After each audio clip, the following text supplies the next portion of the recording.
shit. Yeah, we need. I'll work on it. That's pretty much embarrassing. Oh, shoot.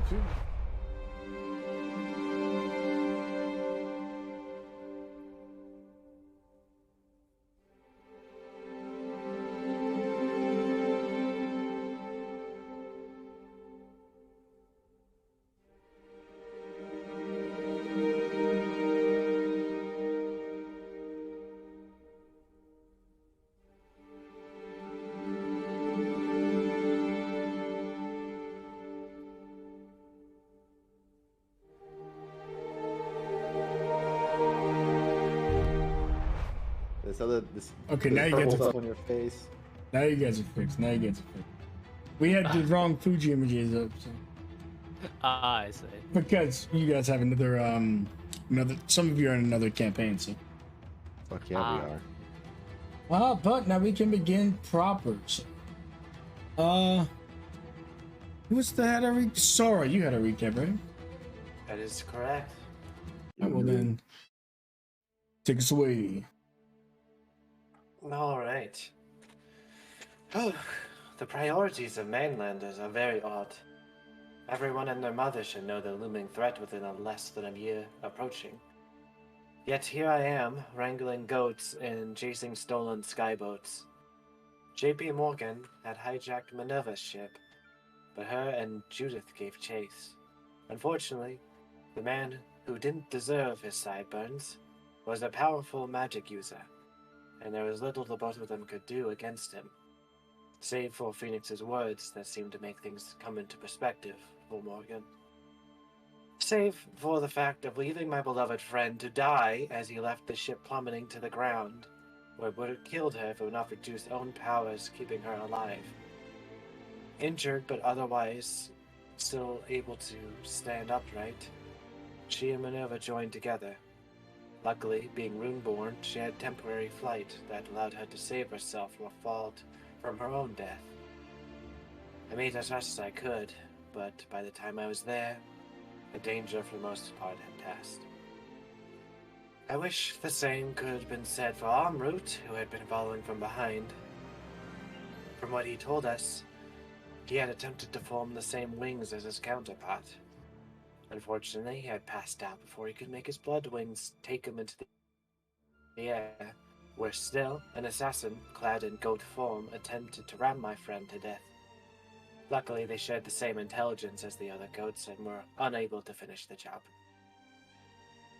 Taking Judith and Minerva back, we would discover this, and I would promptly put all the goats away in the biggest house I could find, to hopefully lock away the hidden druid goat. Seriously, I only have room for one smelly bonehead in my life. I love animals, but even these things are starting to get on my last nerve. If my Ethon hatches, I may come to like the taste of goat. Dragons. He is apparently not a paragon, but something called a pseudo-dragon. Dragons seem to surround my life. I wonder what that means. As Master Zuru says, there are no coincidences. But the one dragon, though, that worries me is Tyrandrum. He did something to Lewis which progressed his corruption rapidly. I know Lewis can find balance, but he must be careful. Maybe he'll be the first I try to manipulate the dark and light inside them.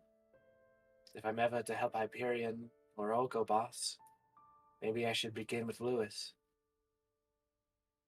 But during the night, Amrut was nearly killed again by Polly Quicker. Maybe he should begin working on his people skills. Luckily convincing her he was not her rival, but was his son. Is it child murder on child murder legal here? The mainland continues to become very intense. It wasn't until the morning that she chose to leave to speak with J.P. Morgan alone, as requested in her sending in the night. Despite the protests of her friends, seriously, I wanted to slap that stupid, undeserving sideburn off his face. But as far as I know from what she said, they reconciled, which was quite impressive to hear. But he would not just become our friend. He wanted this city to himself still, or at the very least, it had to make him money, for him to stop being such a sea urchin's arsehole. Sorry, Zero, these people make me crazy sometimes. But it appeared my lantern had worked again. A bit slower this time, but from the skies, wyverns descended. I see a familiar flash of glasses and colorful hair. The winds had brought my friend back to me. Nana Lee, Phoenix. Thank you very much. Go ahead and do your D2 plus 1.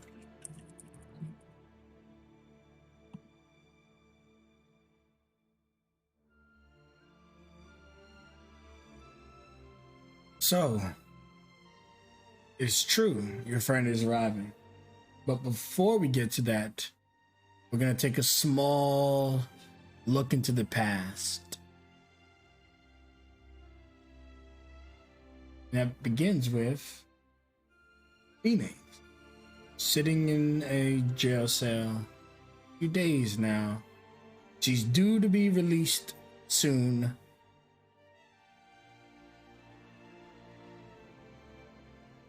Well, nice to have you back. Why don't you tell me what you're up to? I'll move us to that map. Well, since she's been released from the hellhole that is the downpour, she's not minded the alone time. After having such a magnificent beast at her right hand for a little while, it really inspired her to make some updates on Jenkins. And since she isn't allowed to go anywhere, there's no better time than the present. So Jenkins has been torn down. I think by now, though, he's being put back together entirely different. Thankfully, she has access to a lot more connections in here. She's not being fed rats for lunch.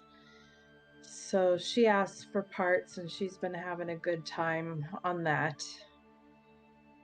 She's also been working on something if she ever gets to see her friends again, but we'll have to wait and see if she succeeded in that.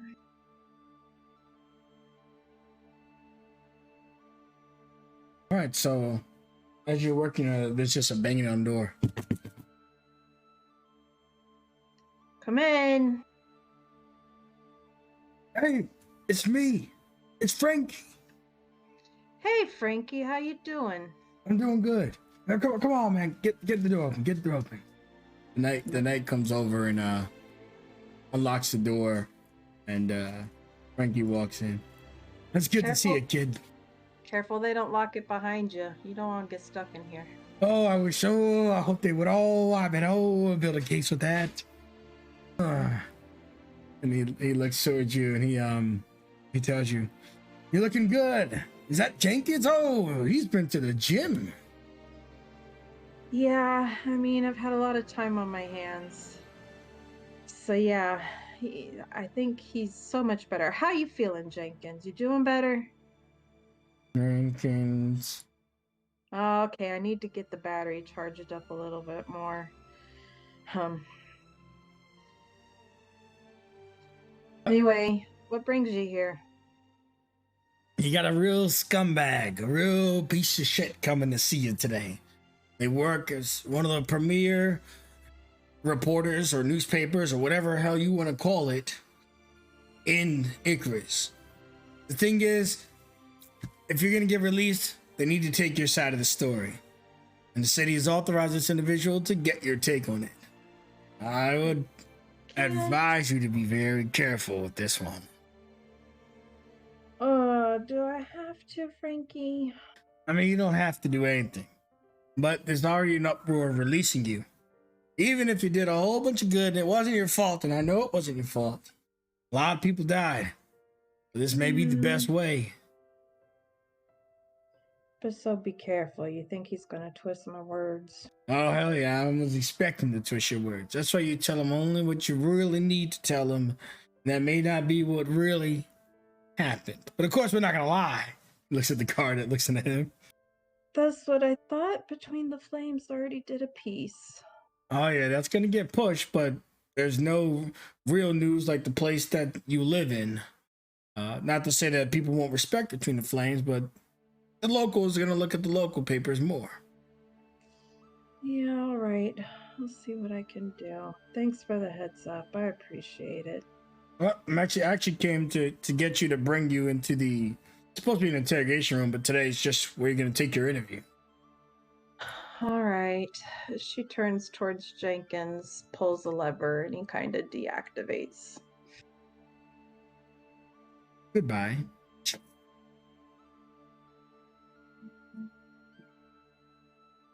All right, right up in here.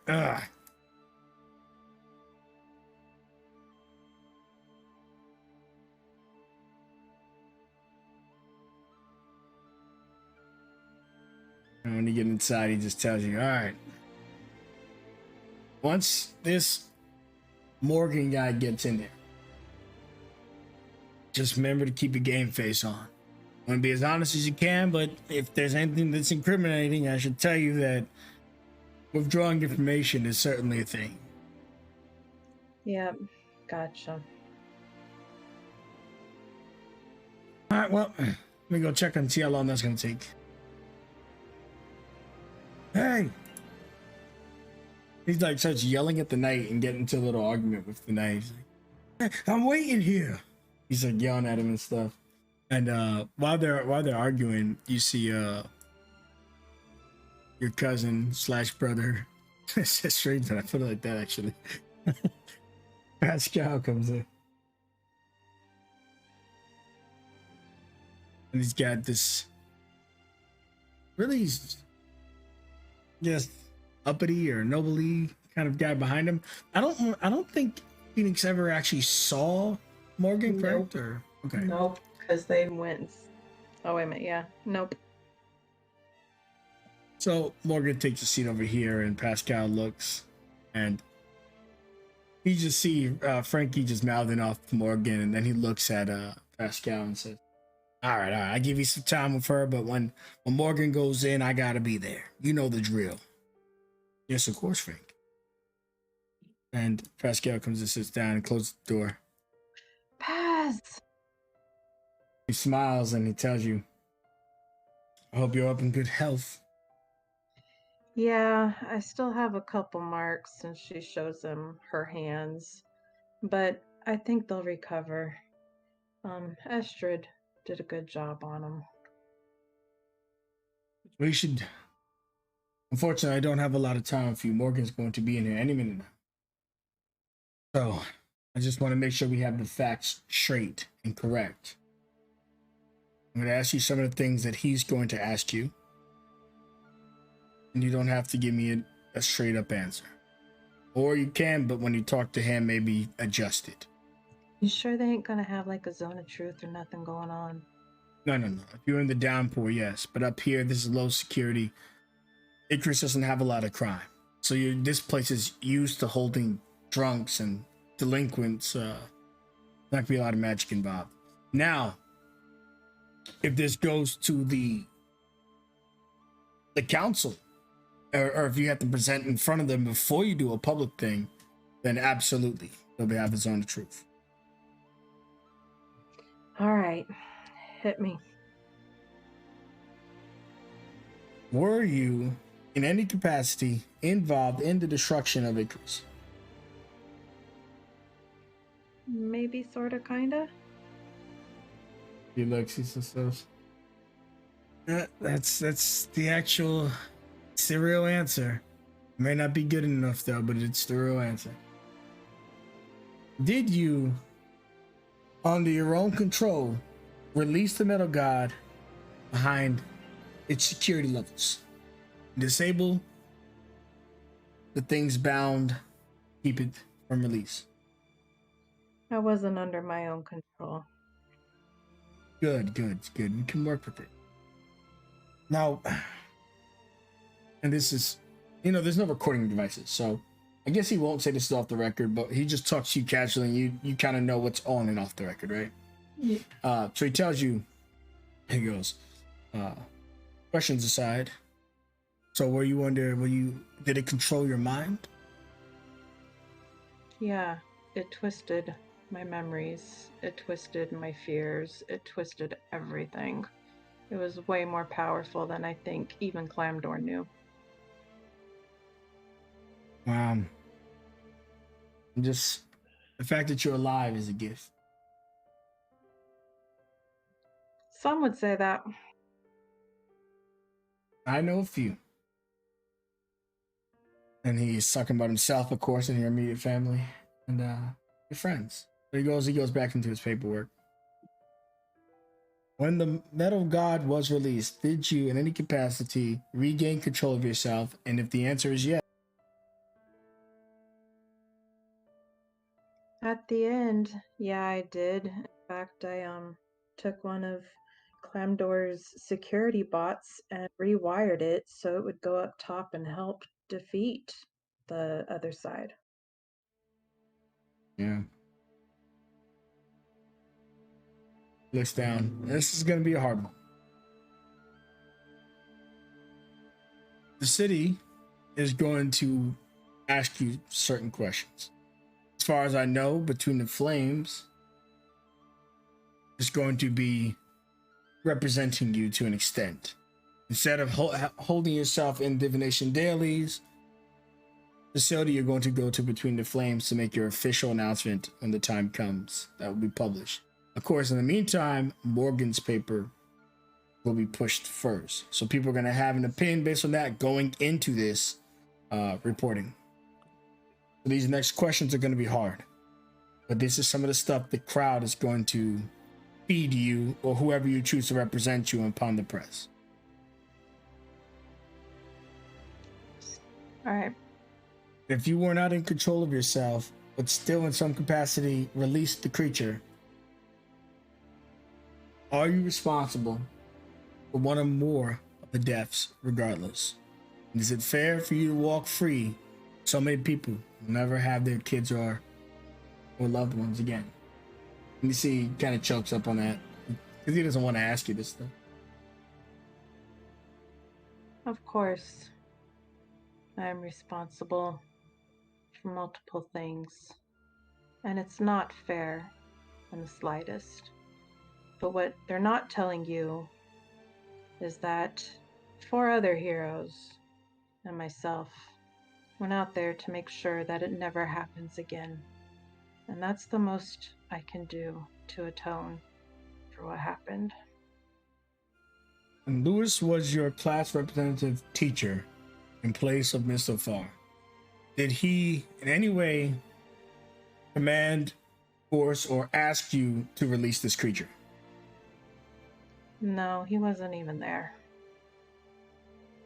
Let's see. All right, these are the most basic questions that are going to be asked you. They may be more extensive. And when Morgan asks you these things, he's going to ignore anything positive you say and really hold on to anything negative. Morgan is not your friend. I'm sure you know that. Sounds like a sleazebag.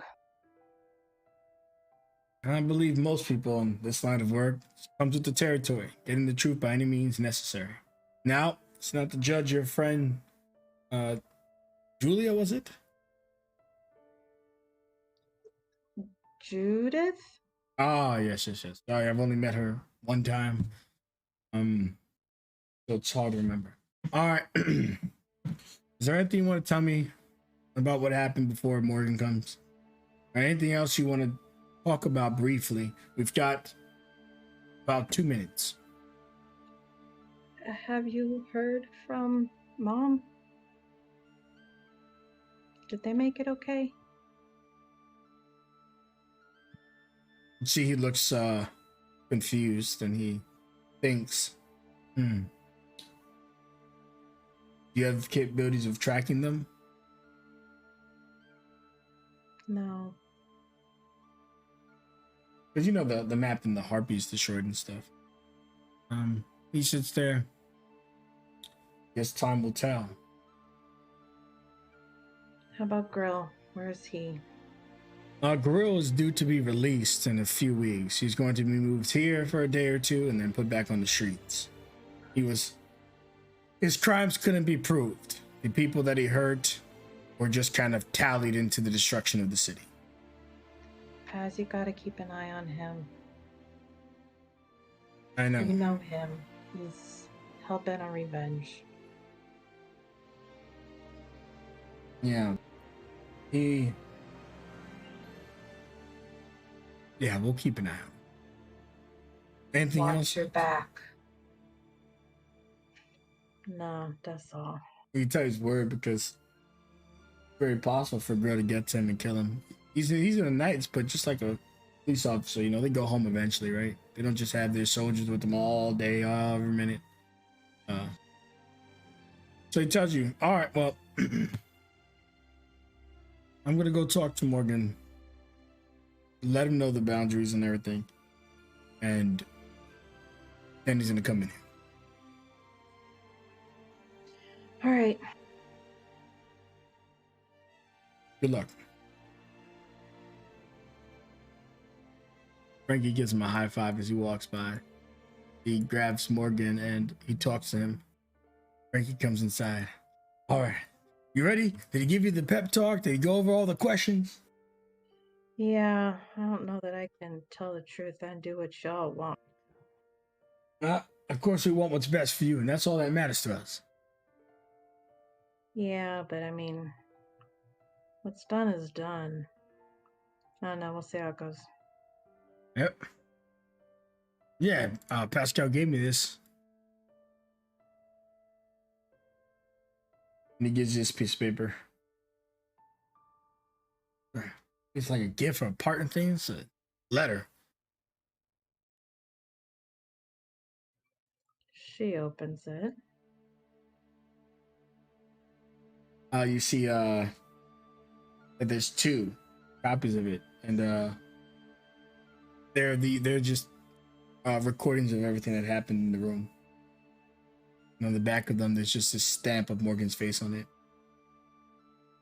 And on the stamp of the second card, it says, "Disguise self." Hey, what is it, kid? What you got there? I don't know. I'm having a hard time understanding this. All right, let me get a look at it. Understanding things is my job.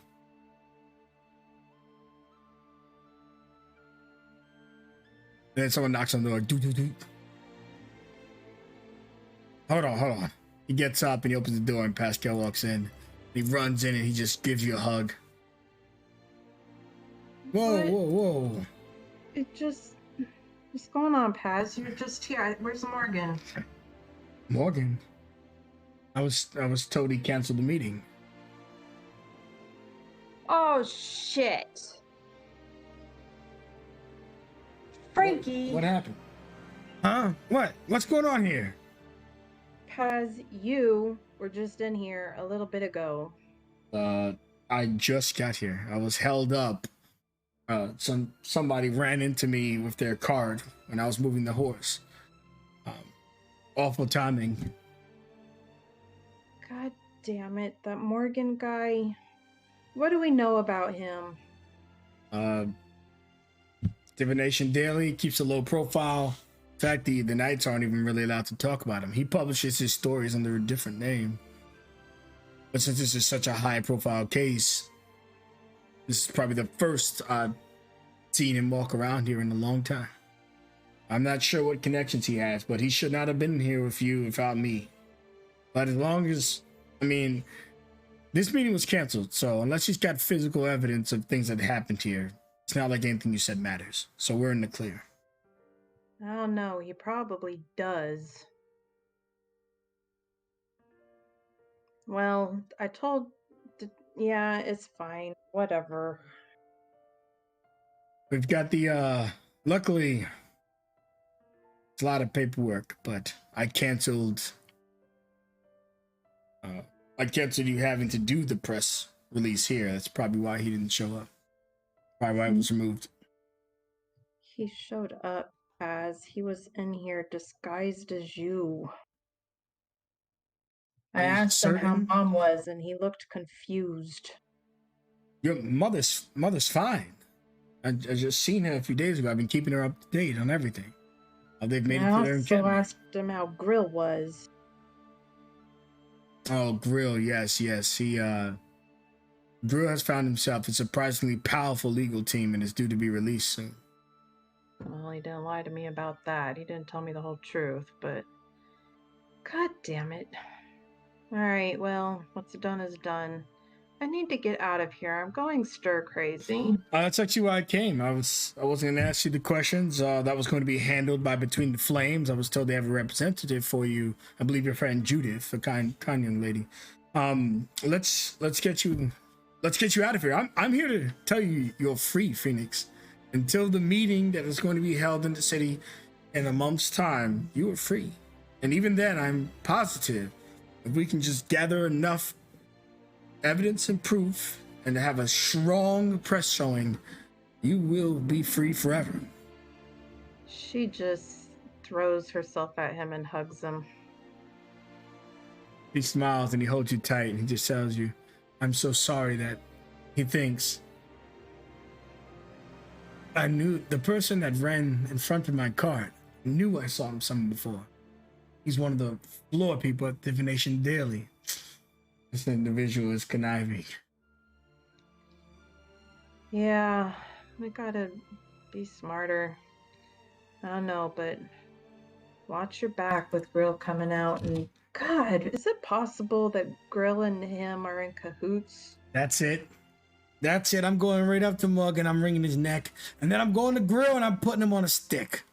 Frankie, you don't do me any good if you're in jail. Who represents the lawyer? The lawyer represents the lawyer. Ugh. All right. I don't know what you want to do, Phoenix, but I'm roaring for a fight. I want you to look and see if there's any connections between Grill and Morgan. All right. I'll do that. I'll get on it right away. Well, hold on. I've got good news, Phoenix. We're not just releasing you. Fortunately, we can't release you into the Icarus until this is all cleared up. I am taking you, and brace yourself, I am taking you to Louis Newell's kingdom, where he is lord and leader. What? Is this a joke? This is a crazy revelation. But yes, and Frankie, you're coming with us. You can do all that stuff when you get back, but we are going to take her and deliver her to her friends and say have a proper goodbye over there. Wait, Paz, are they still a part of the academy? They are. There are some things brewing at the academy due to all of this. The academy has came under a lot of heat. So I know that unfortunately the classes and official missions are indefinitely suspended. Well, I imagine the academy doesn't want me anywhere around. Well, luckily eventually you'll have to go to the Fairlands for the Between the Flames press release. I hope you've got someone with a lot of kick in her, or him. Yeah, if anybody can do it, Judith can. Oh, She doesn't listen to me much, but she's feisty. He smiles at you. Well, let's get you out of here. You've been behind bars for longer than you deserve. Wait, I gotta go get Jenkins. Now we know that's not Morgan. Let me hit him once or twice. No, you don't want him to hit you back. That's true. Does the lever. Okay, and as you get Jenkins, what do you say to Jenkins? Come on, buddy. We're gonna go visit your old friend, Everett. Right. And he opens up his box in his chest. And he's got that bloodied mop, but it's clean.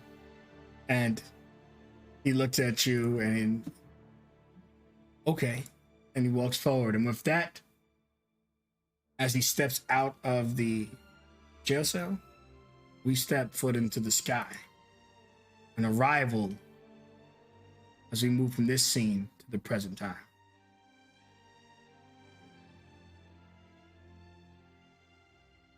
All the freaking goats. So the rest of you are now at this time witnessing Phoenix, Frankie, and Pascal come flying in on the Wyverns. But you'd imagine that since he's a Sky Knight, he probably got these from his buddy to get her here. And though it was a few hours flight, I'm sure you've had a lot of time to think about what you're going to say to your friends as you arrive.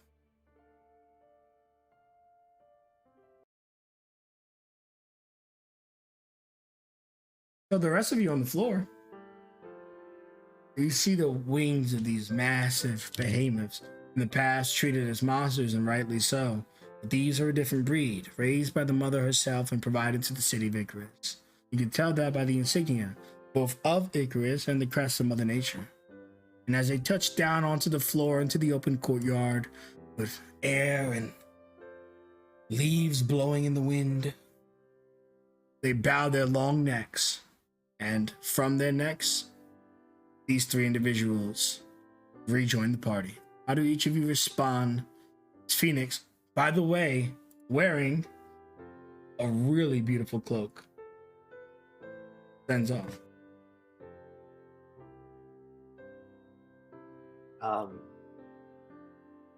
Sora is the first to kind of begin going into a walk even before they officially land, getting closer and closer until when the wyvern touches down, she then goes into a trot, then into a jog, and then into a run, and then into a skid as she comes just arms wide for her friend.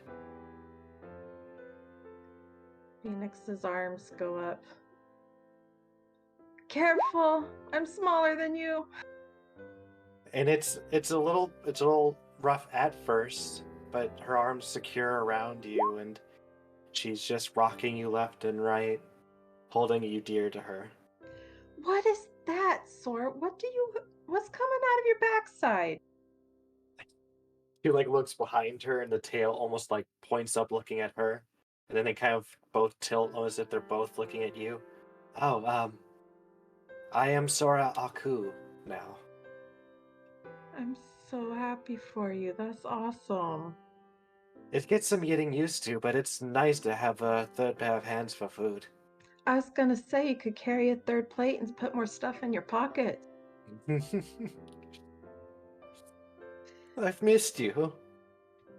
Thank you for sending that lantern. It got to you. If it didn't, I don't know that I'd be here, because I wasn't sure if you guys wanted me back, so thanks. I had no way of talking to you. It is my way of saying that I hope our paths cross again. And twice I've done that. Once for en route, and now for you. It seems the winds favor my requests. Yeah, I don't know her well, but I met her a time or two. I think Mother Nature likes you. I hope you are well. Come, everyone is waiting for you. Alright, I'm coming. Remember, I got shorter legs than you. And she'll stand up and hold your hand and pace herself so you don't have to get dragged behind her. She's looking nervously at everybody else's faces.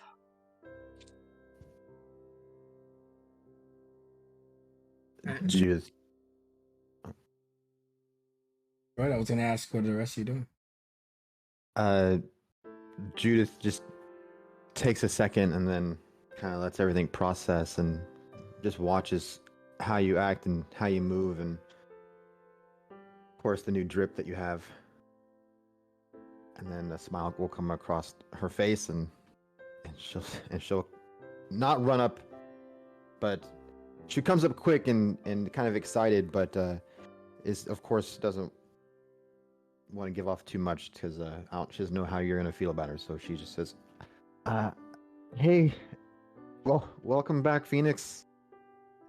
She puts her hand out to you. You are starting to make a name for yourself, which I know you just want to make names for the rest of us, so you've been up to something. I mean, don't worry, I don't know. I'm kind of speechless there. I haven't seen the article yet, but Well, you have one GP Morgan is jealous of you, I think. Oh, not him again. you met Morgan? Yeah, real jackass of a fellow. He disguised himself as my cousin and came and asked me a bunch of questions. That guy nearly killed Judith. Yeah. What? Oh, Judith is like, oh, I'm sorry, and then puts her hand out and shakes her hand back as well. She's like, sorry, sorry, distracted. And his friend almost killed Amru too. really? Yeah. Oh, there's like a druid, but They Yeah, got This lucky. guy sucks. Amrit is the master of all goats around here. If you need a goat. Come a long way from the mountain, huh? Yep, it follows me. Good to see you, though. Man, please. Mm. Wait, did that goat Likewise. just talk? Wait. he looks back at the ghost. Man. Is this a new part of the party? That and 99 other of his brothers. We also have our friend here. This is in the way Judith says friend with puts a lot of weight there. It says this is our friend Aria. You look familiar. Oh, you came and saw me before. Did she give you guys the stuff? The what? The letter. Oh, Yeah. Yes, I did. Good to see you, Phoenix. You've been taking care of them? Well, they've been taking care of one another. she thinks I have a dirty mouth. Sora, I apologized for that. Phoenix is smiling. Me, they teasing Aria. Well, thank you. And then she looks over to Lewis. What the fuck happened to you? Yeah, that's kind of a new development. I'm glad to have you back. Well, don't say it if you don't mean it. I wouldn't. We all mean it. Thanks. It's good to be back, and not only because prison was awful. Oh, yeah. Jenkins. What the fuck? What? Jenkins? Whoa, what is What is have on his you been- back? What have you been feeding him? I was kind of bored and Kinda? did what I needed to do. They gave me access to tools and supplies, so yeah, he's got some cool new goodies. What is that on his back? Sorry? What is that on his back? It's a drill. Oh, Get into things. You should see. It's really cool though. It detaches and he can use it to hit creatures. I don't know. That's the plan. How much bigger is this thing gonna get? Probably not much more. I mean, he's just barely the size, a little bit bigger than you, Amrit. What's wrong? Nothing. I'm overjoyed. Amrit, you're not even the biggest one in our party regularly. you're barely taller than me. Okay, okay. In fact, how tall are you? Like 5'6" or something. Oh no.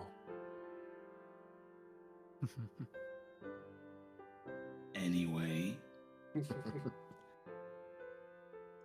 But yeah, I think I just barely finished him up. He might still have a couple of loose wires or something, but me getting out of there was kind of all of a sudden sprung on me.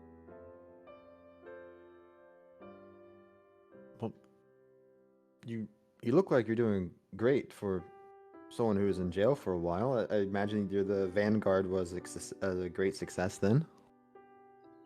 Yeah, thankfully, we're able to put an end to that thing so it won't happen again. So we can focus on the whole palm thing. It gets increasingly hotter by the day. It seems like everything is getting in our way to stop us from preparing.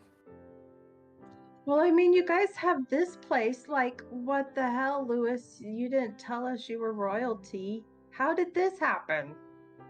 Yeah, it was kind of a surprise on my part, too. as he kind of just like rubs the back of his neck. Like, we Ah. kind of went on a mission, kind of bumped into some old history, and things happened. Well, I'm glad y'all look like you're in one piece. I mean, you look pretty good, no, except for you, Lewis, but the rest of you look really good. Rolls his eye. His eye. Details. Frankie gets off. What the hell? Come on, show us around. This is your girl. She's back. You got a room for her here? She's got a room somewhere? Oh, she can have whatever room she wants right now. Oh, come on, Just let's don't, look. Come on, take us in. She just don't can't go have into the house mine. with. Just don't go into the house with the big yellow X. Who's this guy? Her This name's is Frankie. Yep, Feather Frankie. I'm the lawyer. I get shit done around here. Oh yeah, we met him at Phoenix's family's house when you were getting killed. That's right. Yeah, I was a little preoccupied. Sorry. Right. You got killed? Oh, you're the boy that lived. Yep. It's God, good to I see you missed a again, lot. Frankie. Oh, that's good to see you as well. Here, I know I was told that you all like cannolis, so I brought you some cannolis. Oh, I've never tried a cannoli. Judith would just look to Phoenix. Who told him this lie? I don't know. He comes up with things on his own all the time. That's what makes me a good lawyer. I like Real- this guy. Real quick, would Aria recognize Pascal's uniform? I just want to make sure. Yeah, for sure. She is going to approach Pascal, and we don't need to play it out, but she's going to start trying to gather information about if there's any extra people she can get to come over here, because he's in security and whatnot. So she's going to be about doing that. Sure, and we won't get into the details, but some things that you guys could think on later that Pascal brings up. One, moving Phoenix's family here. Two, if it's secured enough to do that, because their safety is more important than anything else. Three, that you guys may want to apply for a temporary sanctuary where you'll be supplied from the local kingdom until matters are resolved. A few troops, and as he's speaking to Aria, someone will have to take over, and she receives the title of caretaker, while the rest of you are presumably going to be up and about.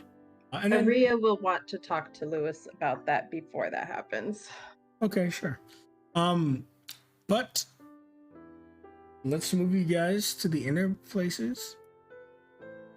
So where are we at? Here we go. Because we do need Phoenix. Pick a room. Even I feel like the room is off.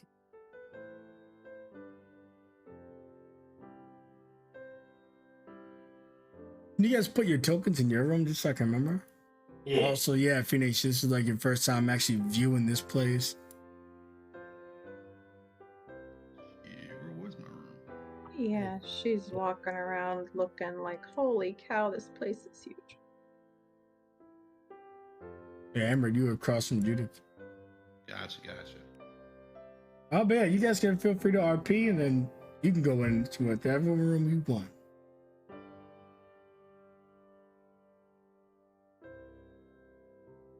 Maybe someone guides you to him. I don't know. Because, she's kind of new right now. I'm not sure if you guys are showing her around. Yeah, of course. We'll walk with her.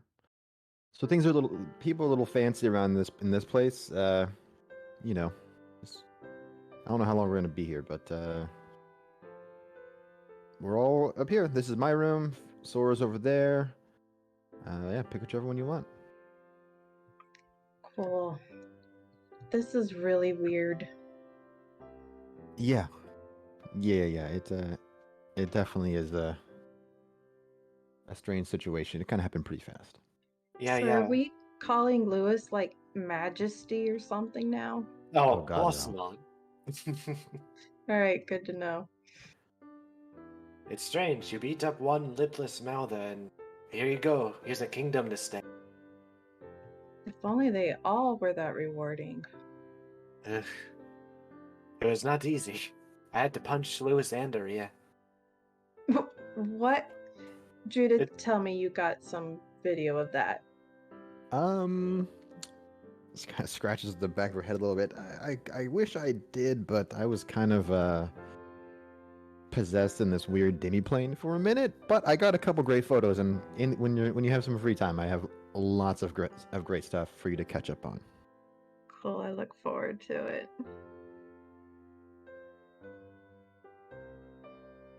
I'm going to be happy to have a bed. There's a bright purple one I saw once, and I thought of you when I saw it. Yeah, I think I could make this work.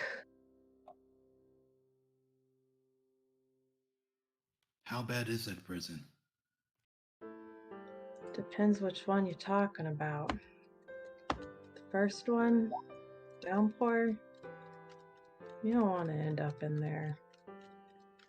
There was this guy in there. He said he voluntarily came back.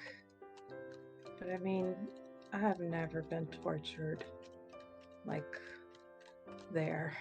You were tortured? Off the record.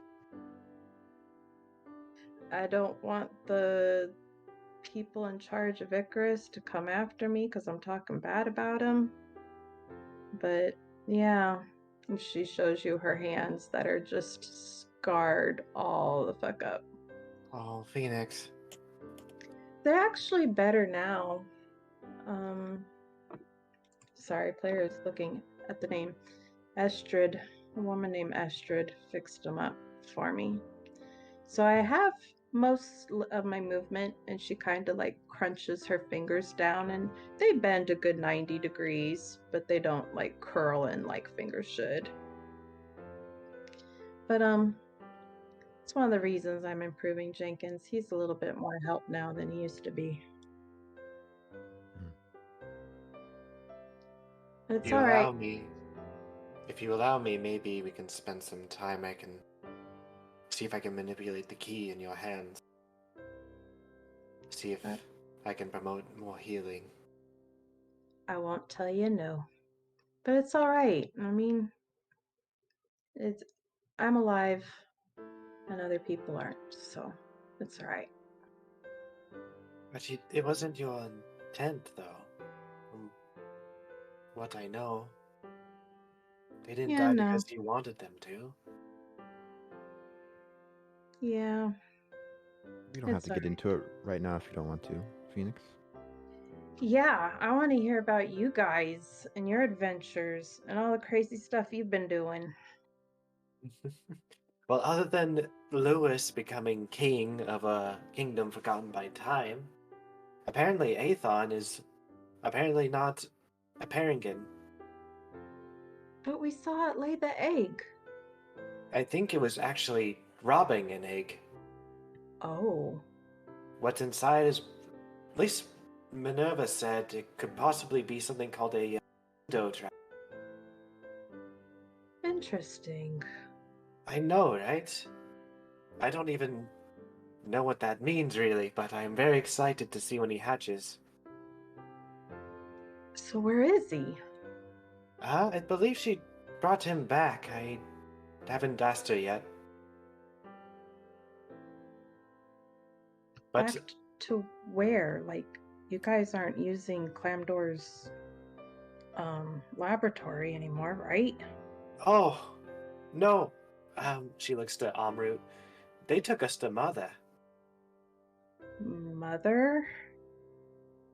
Yeah, it's like a big flying ship, and of course, Judith will pull out the photo of the ship that we saw when we were approaching. Yeah, it's like this. Oh wow, that looks otherworldly.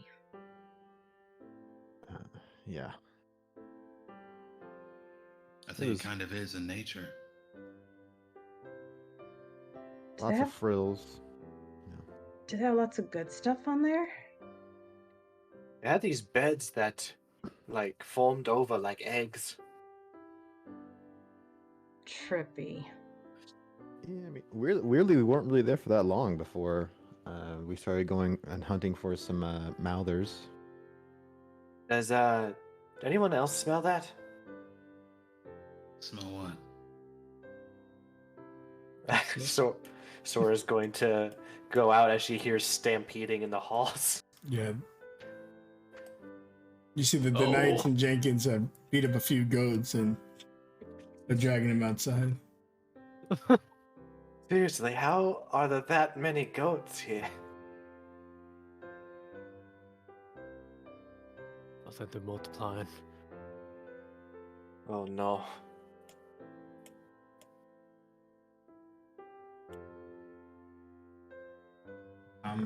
Well, so what's next on your guys' agenda? Where are you off to next? Well, Well- we were trying to go back to the academy. And she looks to Lewis. But with things how they are right now, it's not exactly the easiest. For the time being, our main goal is probably to get this place as secure as possible. All right. Apparently, we will have to fight J.P. Morgan for it. Hmm. Uh-huh. Well, actually, what about your friend Frankie? He's an attorney, right? It's kind of like his side gig. But What? it sounds like something he's passionate about from what I heard over dinner. Yeah, I think he's passionate about it because it's me. I mean, he ran the junk shop that I worked in, and I will say, I mean, I'm not in jail anymore, so he did something right. But I don't know that I'd put all my eggs in his basket. Well, maybe it could be one egg in our basket of many.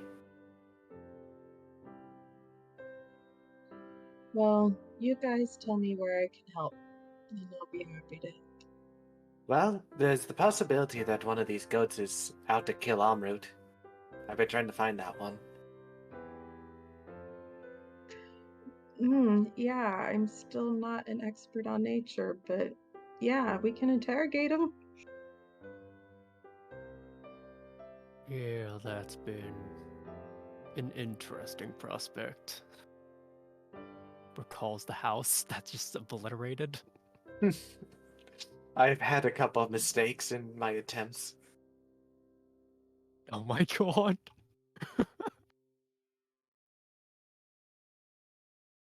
So, while you guys are talking, slamming into Phoenix's room's window and cracking it is an owl carrying a cat and just falls down about 10 feet to the floor.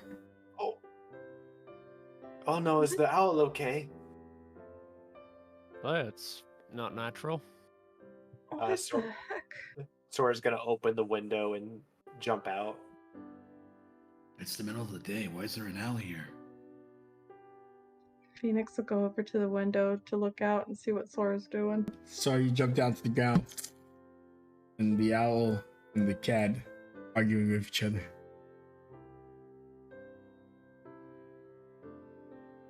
Wait. Like verbally?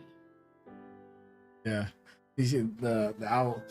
I say, you're far too heavy for me to be carrying you for that long a time. Now you made us run into the window. And the cat's just looking around the grass for something that dropped. And that's when Sword lands right next to it. Ah! Boo. I say, don't scare me like that, young man. Or young lady. You ran Or into your monkey. I am the monkey, sir. You all ran into our window first. Are you okay? Yes. I'd say. That was Lewis, pretty are hard. Are these friends of yours? Phoenix is going to jump out the window to be with Sora. I'll catch you. Whoa. That's a 20-foot drop. So you go drop out the window and she tries to catch you. You let her catch you? Do you get out of her way? What's going on there? I'm gonna try and catch her. Phoenix, you'll see Phoenix, she has a sly smile on her face, and she shoos you to the side a little bit. One side to neck to the side. I'd say she's saying get out of the way. Yeah, she will take a step to the side. She does the silly Black Widow superhero landing. Whoa. Wow, you okay? Yeah, it's this new fancy gear I got, and she kind of nods her head to the cloak she's wearing. Not only is it gray and purple, my colors, but also lets me fall without falling. That's what I can do. Yeah, it's cool. See the cat finally speaks. I found it. Maybe now you recognize me. He puts his eye patch that got dropped. Oof. Ah, yeah. And that was a cat's land if I've ever seen one. I'm Oof. I'm a spy for Mother Nature. And I say I am Zing. Also employed in the same manner. I think a spy is a dirty name. Guardians, onlookers, bystanders even, or perhaps better. Now he turned, he's got this golden amulet around his chest. Well, you can tell her I'm behaving. No, Phoenix. These two helped us during one of our meltdowns. I say I did not help you, sir, or lady, or monkey. Lady Monkey. Sorry. Uth helped us. Oh, okay. Yeah, and that's why I'm here now. Well, actually, Zing is here. I just wanted to tag along because I knew you guys. Zing, come on, give him the old spew. And he lifts up his wings. I say, with the powers invested in me by Mother's Nature, the eye of Eliande open up and provide with me one invitation. And you see the crest on his chest begins to shake. The half of you are still looking out the window because a 20-foot drop won't be kind to you. This feathered ball produces itself, and he hands it over the Oof, who just kind of rolls it onto his back. It's pretty big. It's like the size of a basketball, maybe a little bit bigger. And this is still a regular cat, so he just kind of rolls it onto his back. He's got like this little carrying device, and he walks over and hands it to whoever takes it. Just stands between the two of you. So Phoenix will not move forward. She'll let Sora grab it. All right, I will take it from Uth. The fellows are making their way down there. Real Yeah. serious. Yeah, you guys are making your way downtown. Oh no. Yeah. Just walking. And yeah, just walking. And as you pick up the feathered ball, Sora, see that Zing goes. Hope is a thing with feathers that perches in the soul and sings a tune without the words and never stops at all. Sounds like a riddle. Perhaps. Now, at this point, your friends are coming around the corner whenever you say what you're about to say. Why would she send us a riddle? This is not a riddle, I say. This is a saying. I suppose a saying could be a riddle. It means that one must cling to hope, no matter how small. But also, it is a test. You have been granted a rare opportunity. A permission, one would say. Of course, I say. You see, not anyone could come to Glenhaven and beyond yonder gate. This is permission into the den. Mother Nature would like to see for herself whether she believes you are good or an agent of chaos. Furthermore, I say she understands that the school has abandoned you in some regards, at least in the legal spectrum. And should you prove true of heart and bring her this feathered ball, she will personally continue your rune training And I say, none of you can turn this offer down. There is not a creature in this world far more powerful with the runes than Mother Nature. She could take you to levels beyond anything the Academy could hope for, and she has never taken on an apprentice before, I say. Phoenix is obviously stunned right now. Can I ask you a question? I don't mean to sound stupid. I'm sorry, I just need to make sure. She knows I'm here, right? Because I'm like the last person I think she would want to have around. But this entire test is for you, Phoenix, and for your friends, the apprenticeship. She wants to make sure that if the continued training of your group will be exactly what's needed to help when Palm arrives. All right. All right. I say you take up on this offer? And Oof goes, that's the pretty words. When you get to Glamhaven, when you get through the gate, you present them the feathered ball. That is your invitation to the den. From there, you will need to walk. You can fly out to Glam, but you cannot fly over Glam. That area is protected. You'll have to go from foot to the most naturey place of all of nature. And just because you're going into Mother Nature's domain don't mean it's going to be safe. There's big beasts called megafauna.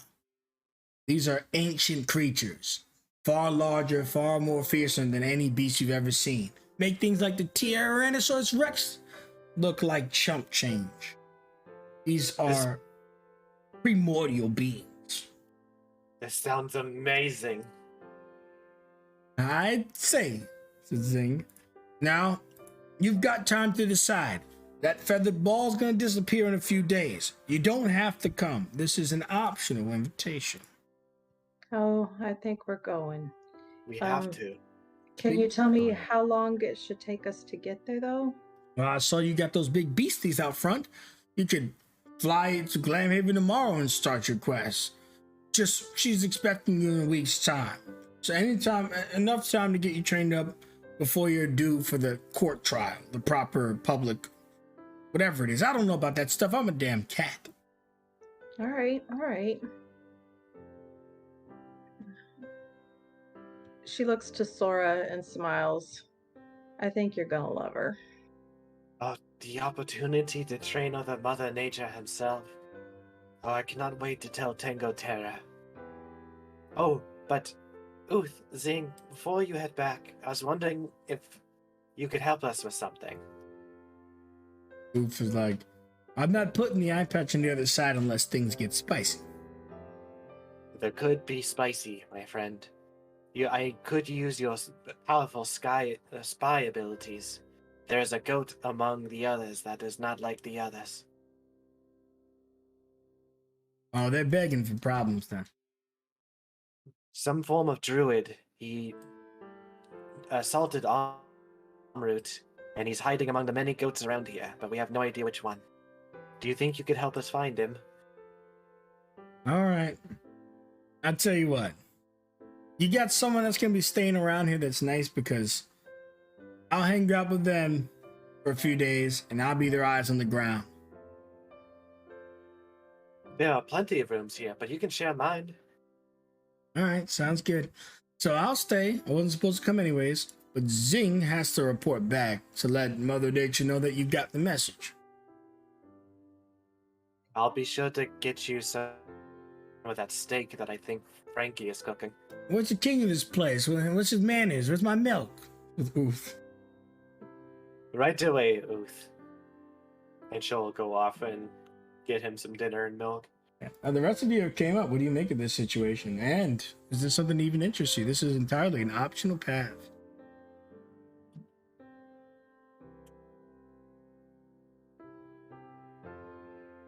I mean, I go where everyone else goes. Oh, go ahead. Yep. Louis hearing the opportunity for a moment is just, well, best word to describe it would be stunned, because it's not something that he'd ever expect, especially having seen Mother Nature in action at the time of the event. Let's call it. But with things currently the way they are, and with some spare time on hand, doesn't really see a reason why not. I mean, I only met her once. She is very passionate. I'll say that much. But I think she'd be really good for you guys, but I think it would be really bad for me if we didn't go. Why's that?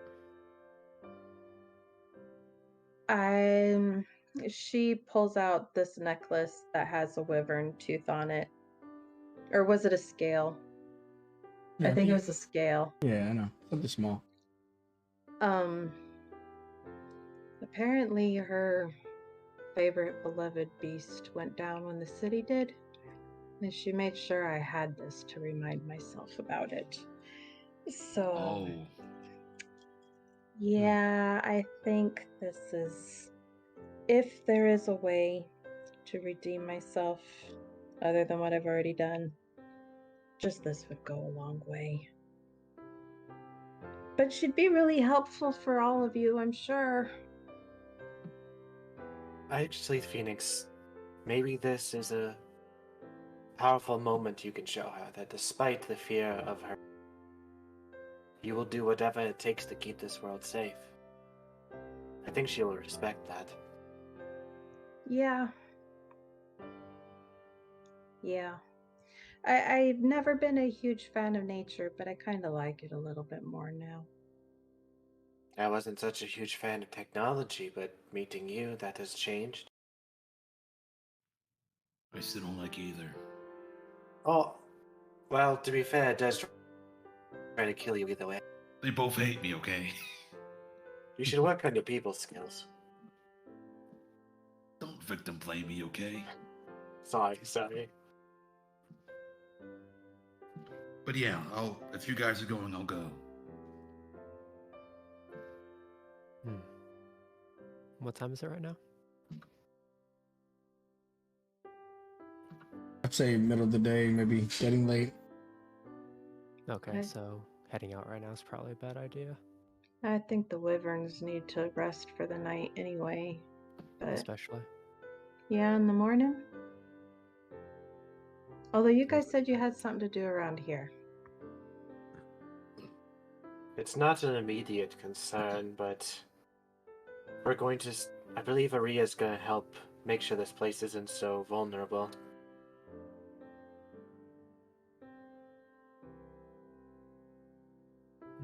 Which reminds me, I say, if you'll excuse me, I have to set something up for all of you. Can you send me to a secure location? One that is most secure, I say. She'll be able to find a place here without too much issue.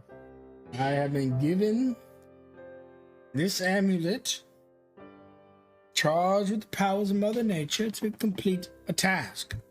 To supply the foundation of a proper teleportation circle, I say, so that when necessary, you can return home in a moment's notice. That's really cool, Lewis.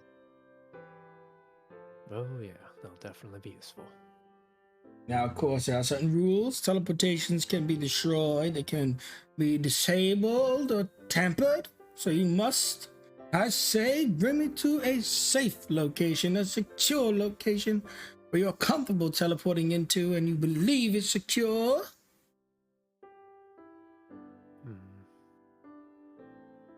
Which one's saying this? Zing is the one that always says, I say. Oof, he just kind of talks like your typical urchin. I think I might know the place. Although I'll need to figure out how to adjust permissions down there. Adjust permissions?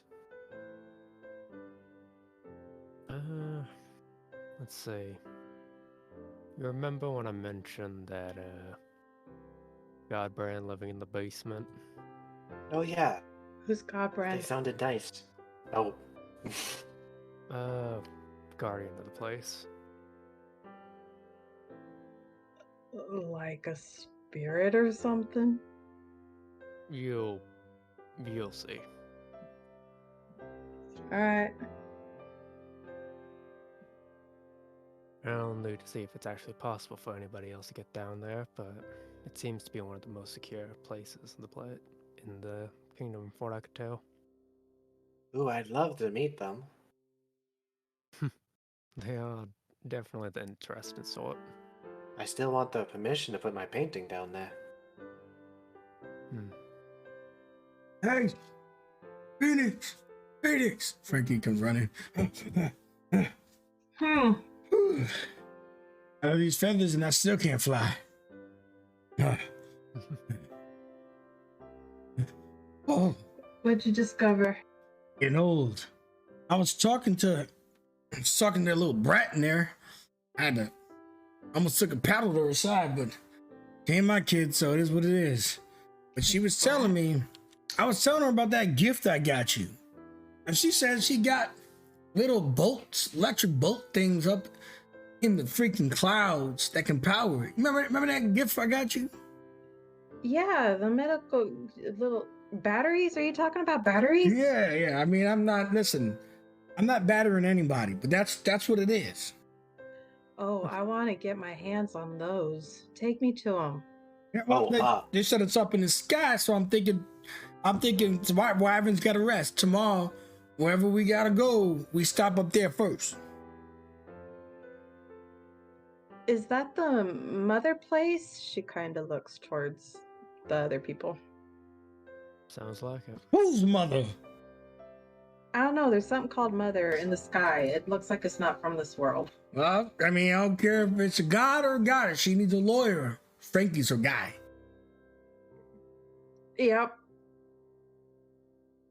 But Alright. this person that told you that the batteries are there, they would know where there is. Yeah, So. she had some big words. She said, everything was your fault and that she claimed it was real daughter, if that makes any sense.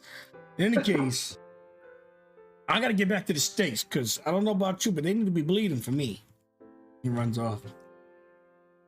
Frankie can't fly, by the way. Sometimes he tells people he can, and then he tells people to watch, but it's usually dark and he's really far away.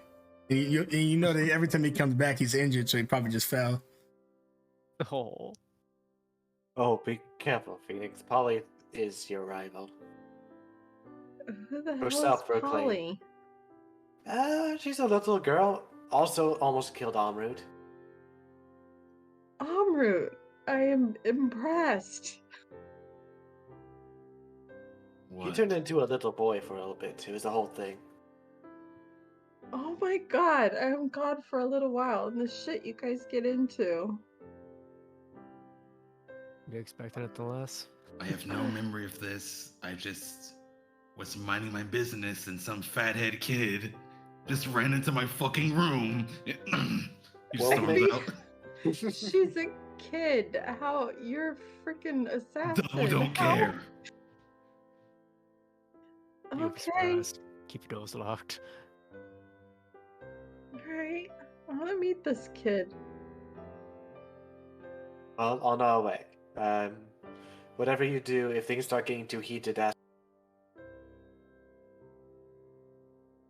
Oh, you cut out for me, but it might just be me. Yeah, if things start getting too heated, what? If things start getting too heated, ask for her pies. Pies. Okay. Oh, I haven't had one of those in a good long while. Amrut had his first just a couple weeks ago. Did you like it? He's not there anymore. Oh, right. He left. I'm You just sorry. fucked it. Well, let's follow after him. Oh boy. Right, you guys do what you need to. I'll see if I can make arrangements with Godbrand, see if it even be possible. Yes. As I perch upon your shoulder, lord of this land, and act as though royalty, even for a brief moment, I say. Sure. And he makes his way down to the treasury. And Oof is just flanking Sorg, the promise of this white foamy elixir of hope and dreams called milk. Right away, Uth.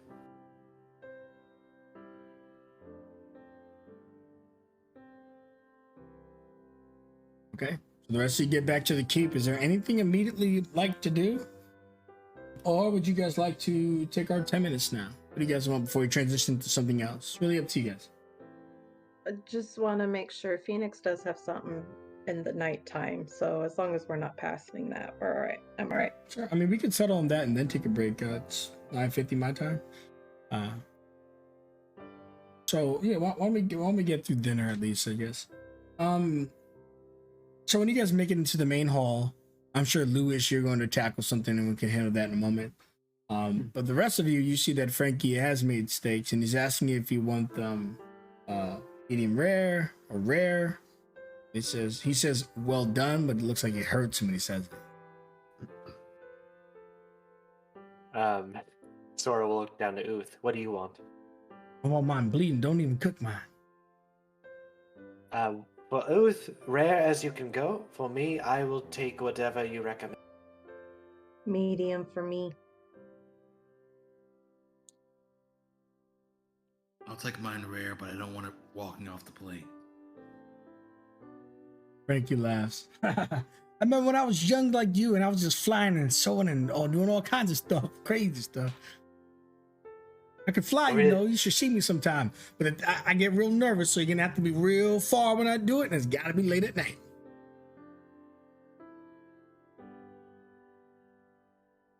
He looks to Judith. Oh, what about you? How you want your steak?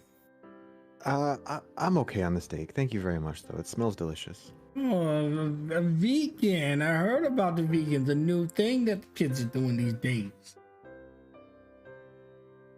Something like that, yeah. All right, well, more power to you. Yeah, he gets the steaks ready, and you see that at this point, Pascal comes in with Aria. Jenkins is just watching the party, particularly Amrit, and taking notes on Amrit's activities. Even like if anyone were to look at him, like when Amrit sat down before, you see Jenkins write down. Amrit takes a seat. Why? He's really covering all his bases right now. I'm not sure why either. The physician is also with Aria, and Aria, what your character would know is that he intends to stay here with you because his primary objective before was to make sure that you guys had the healing necessary during training. But with the training for the Icarus done, and he just plans to help you organize and manage things here. I appreciate that very much. Bows, and Minerva just watches Lewis disappear to wherever he's going. I imagine you're going to your vault. Yep. Just looks at Phoenix, walks over. Came a king, and the first thing he got was a man cave. Boys. Yeah, figures. Hi, I'm Phoenix. Nice to meet you. And I'm Minerva. I am Lewis's friend. Yes, there we go. All right. We have afforded ourselves certain benefits, of course. Really like your hat. It's cool. Yeah. You build stuff. I blow things up and build stuff as well. We should pass notes sometime. Really? You one of Clamdor's stars? Yeah, we're one of his engineers. Me, the physician. Where is that little brat? And then she sees that Polly Quicker has like this long rifle looking weapon. It's just pointed in the room. And that little brat up there points to Polly Quicker, hidden with the sniper rifle looking thing. Phoenix looks in the direction that Minerva's pointing. I'm guessing she could see the rifle, so she just smiles and waves at the rifle. You need to learn invisibility. She did that thing where they pull down the eye and then they stick the tongue out. And she runs away, and you see that she does like this barrel roll and then this slide into Amrit's room and under the bed and closes the door. That could be a problem. She's taking cover. Maybe she thought you were about to take the offense. I don't know. She turns back to Minerva. You know, there's a couple of things left on Jenkins. I'd love if later you'd come over and you look at it and give me your thoughts and opinions. Absolutely, and I can pick your brain on the old goat. And I'm not talking about the ones running around here. Goat? Oh, Yes. gotcha. Yeah. The gray goat. In any case, what are the rest of you up to? Is there anything else before you guys are all currently having steaks put in front of you with these large, nice baked potatoes, and there's butter and there's chives and all this other stuff that you would have on it. Of course, bacon bits. He really went out of his way. Sora will make a smaller plate for Uth, cutting up the steak into easier strips for him, and then put this bowl of milk on the plate and puts it down next to him. All right, eat well. I'm going to need your spymanship for this nefarious goat fiend. Oof, licks his lips. He thinks about changing his eye patch just so he can eat it faster, but he knows that that's only once a day and only in emergencies. So he just goes to town. Giving a little scratch. And what are the rest of you doing? And then I'll venture towards Lewis, and then we'll venture towards nighttime activities.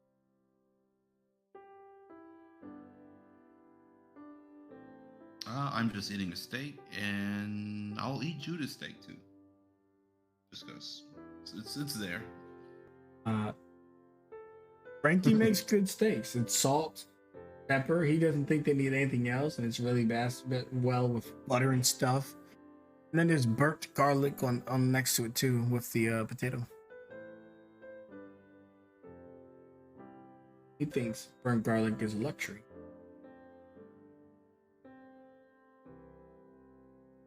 Sora, I'm going left to right on the stream, so we got Amber just kind of eating his food and takes Judith's steak. So Judith, do you engage him at all? I mean, you didn't really care for it anyways. Yeah, no, I just eat the other things there, and Judith's just kind of like taking in the group and, watching Jenkins and Phoenix and the others, and Aria every now and then.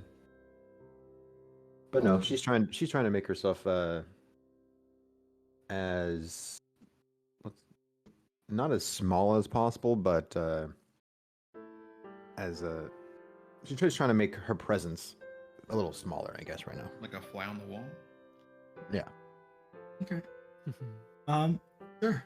So as you go down, well, first I guess I should give Amber. Do you address that, or are you too busy chowing down on these two nice, delicious steaks? I was just like, you're not gonna eat anything? She'll just put a piece of potato and eat it. Yep, there you go. Just nods and keeps eating. Yeah. So while you're just eating away, Sora. Sora is being very quick.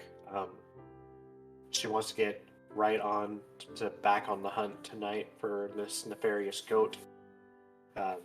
She is very much enjoying this steak and potato, and is the fastest to finish.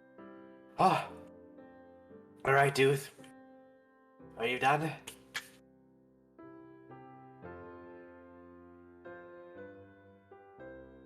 Uth? See, Uth is laying on the floor, fat-bellied, in a coma. Food coma, that is. Good idea. Get in a quick cat nap, then go. Yeah. I don't know if I'm gonna make it. They're my family. I love them. Oh, I think I'm quickly following. Sora, feeling the fullness hit her all at once, slowly slips out of the chair and lays next to Uth. Listen. Sora. What is it, Uth? Sora. What is it? If I don't make it, I'll tell you a secret about goats. Sounds like a plan. There's a bunch of goats. The goats got stink ass. Shape changer won't have stink ass. So I was gonna find him if I don't make it. Sora. You'll make it through, Uth. Just Don't close your eye. He's sleeping now. And she quickly passes out right after. The both of them are just sleeping on the floor. Yeah, exactly. Oh, Full belly. God. All dead sleep. Lewis, would you have taken your steak wherever you wanted? Or you just got straight to business you're gonna eat later? Lewis would eat later. Okay, then I will pick back up what you after the scene. Phoenix, anything else you do here besides eat the steak? Nah, she's just enjoying the taste of this good food. All right, and you see the two of them on the floor, and I don't know if you heard their conversation, but it's particularly special, and I don't care to repeat it. Yeah, she was thinking, Ooth, you better not die, because Mother Nature's never gonna forgive me, but given that Sora's down there, she just letting him be. Excellent. Judith, we already kind of wrapped you into Amrit. Anything else you'd like to add, or are you good? No, the only thing I want to do is after dinner, I'll find Aria. That's Excellent. Okay. So then, Lewis, while everybody's eating dinner and just relaxing and hanging out, you get to the man cave, as Minerva calls it. When you descend downwards, do you even risk taking Zing, or do you have him stay at the just top of the stairs? I'll have him stick at the top for the time being, especially after the guard's explanation of the place. Just tell him to chill on the table for a sec. Well, I say this is rude of you, High Lord of the City of Tears. Apologies. This place is pretty new to me. I'm not exactly sure what'll happen if you do go down there without permission. I understand you're looking for my safety, I say. So in that regards, I shall stay here. But please do not keep me waiting. In the meantime, I shall see how many licks it takes to get to the bottom of this lollipop I've been provided. Got it. As he just, flicks the book and the entrance opens up. It is a 2. It's good to see him downwards.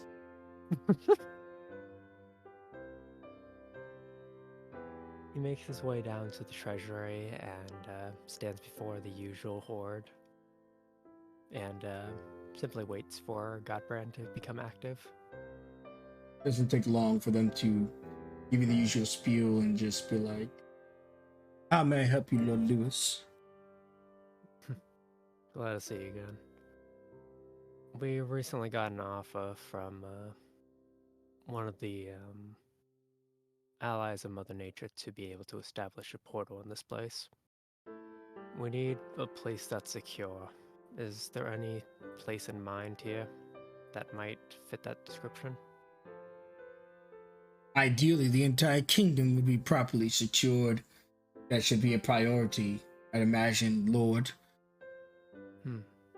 But in any case, I think we both know the only place currently secured without a shadow of a doubt is this very room. Yeah, I figured. Any way I can grant others permission, or am I the only one able to get down here? Only the king is supposed to enter this treasury, where he is protected divinely so. But I suppose, for the means of the teleportation alone and its application, that will be fine. Good. That's all I really needed to do right now. For the time being, especially because, well, things aren't exactly the easiest. We'll need to do whatever's necessary.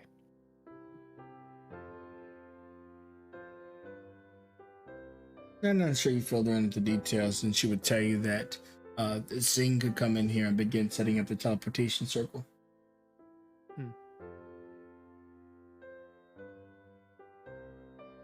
And he'd be around to help attend to the process however way he can. Granted, he's not good at magic, but... Yeah, Zing would just tell you, eat, enjoy your friends' company. You never know when the day will be your last. This is magic. You find down here on your own. There's nothing you can assist me with. This amulet on my chest, and several hours of me staying here in meditation will form the sigil necessary for all of your friends to get here. Now you'll have to have something attuned to the circle. Please leave whatever item that is in the center of this circle here. He just kind of uses his talon and cuts into a circle into the ground a tiny bit. Please, an item. That item will be the only thing connecting you to the teleportation circle so that you need not cast a spell to traverse here. It should be small, no bigger than your hand.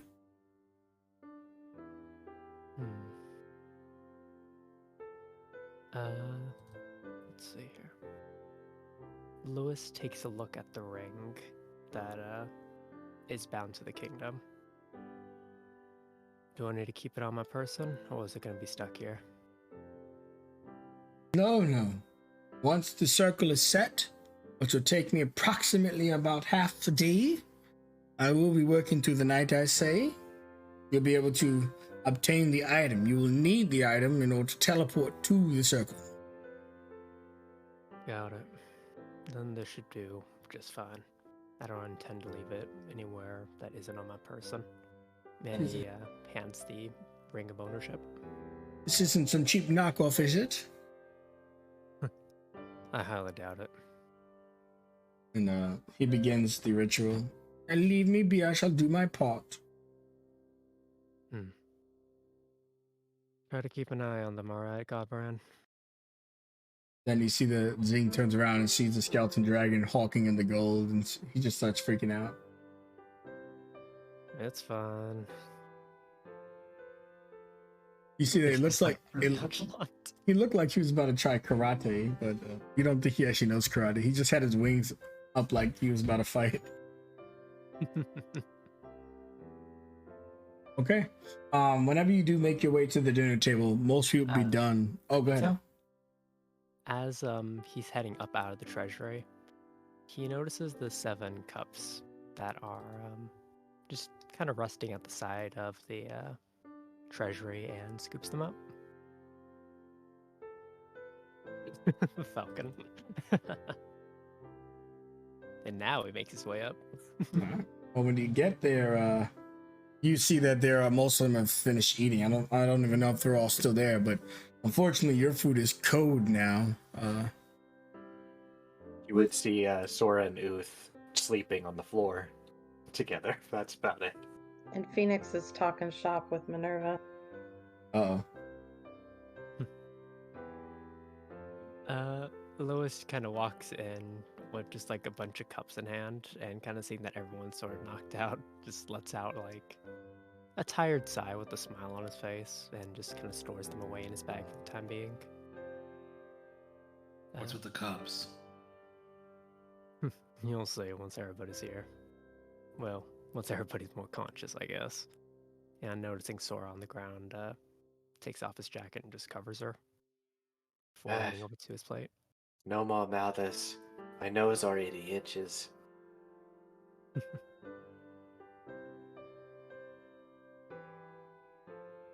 Man, it's been a day. Yep. When you like kind of stretch a little bit, Frankie comes up behind you and starts giving you a massage. Don't worry, I'm certified. Thanks. Try to watch the machinery a bit. Oh yeah. Don't worry. If I breaks anything that's machinery, we got Phoenix here. She does her 2-finger salute and goes back to talking to Minerva.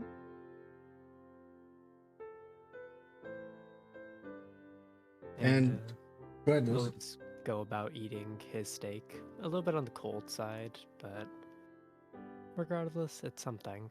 And he's fine with that, as he just seems to be enjoying his meal.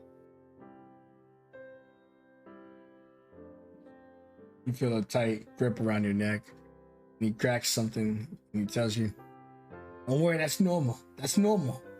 He looks real concerned. Sure. Yeah, I'm certified. And she just like looks his eye toward Phoenix, really concerned. She shrugs her shoulders. I don't think he's killed anybody with it yet. What?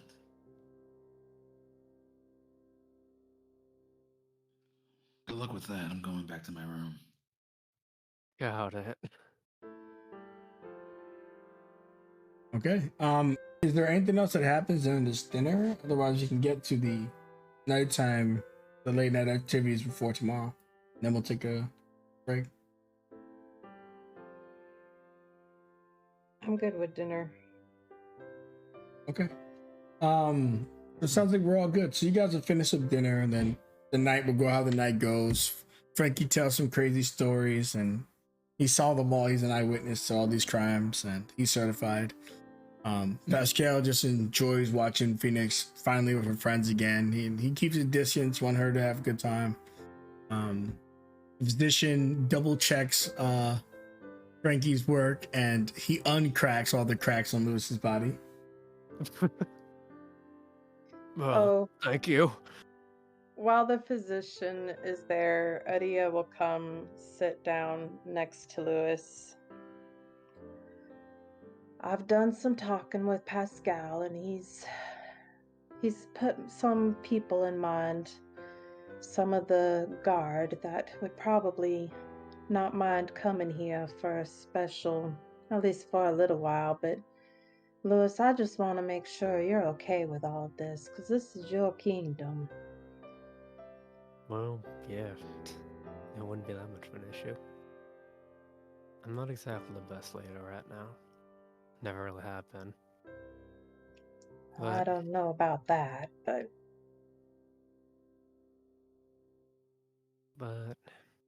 I'm doing what I can. And if I need the help, I'm definitely gonna need the help here. So anything's appreciated. all right, just wanted to make sure I wasn't stepping on nobody's toes. I got a favor to ask you. And she opens up her book, and she had written off screen a message to I can't remember his name, her contact at Apollo. So she had reported to him that she's going to send, well, no, they're not going there anymore. She had reported to him her report. But so now she touches it, and Apollo's name disappears off the page. And she turns the book around towards Lewis and hands him a pen. If you wouldn't mind, sign your name in this so that I could reach out and message you if anything comes up. You got it. And then Lewis just like goes through signing it, like no problem or resistance whatsoever. Well, there's a slight stutter as the physician makes like a slight crack to his neck, correction to his neck, but he continues writing no problem. As you go to give her the pin back, she kind of encloses your hand in both of hers, and she looks you in the eye. Yeah, eye. Yep. Are you sure you are okay? I could work on you one more time before you leave.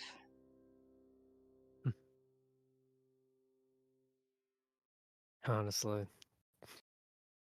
I'm sure I'll be fine. If you insist on it, then I won't stop you. But I got things under control. All right. I'm not going to stop worrying about you.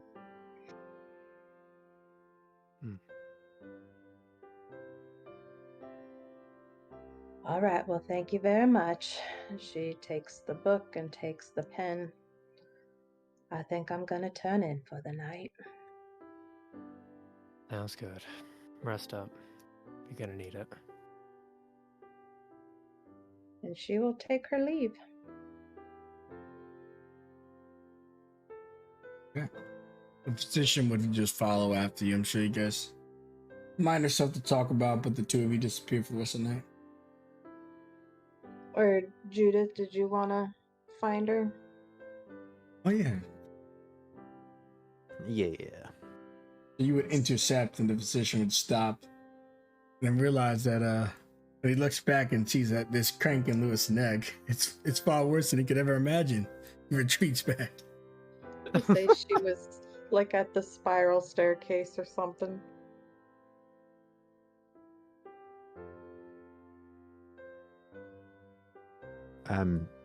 Ebria, can I talk to you for a second? Yeah, what is it, Judith? Kind of, walk a little further away and say, hey, I just want to say thank you for last night. Oh, you had sweet dreams. Yeah. Yeah.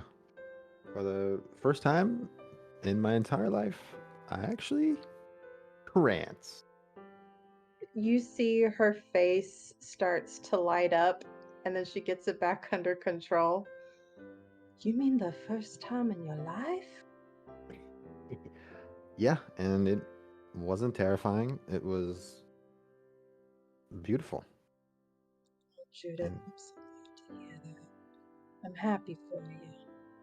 yeah, no. And it wouldn't have been able to happen if it wasn't for you. And I just want to say thank you. And I'll miss you when you're here handling all this other stuff. And I guess we're gonna go into the woods now. You are But most certainly welcome. Did you have any questions answered? um, not yet. But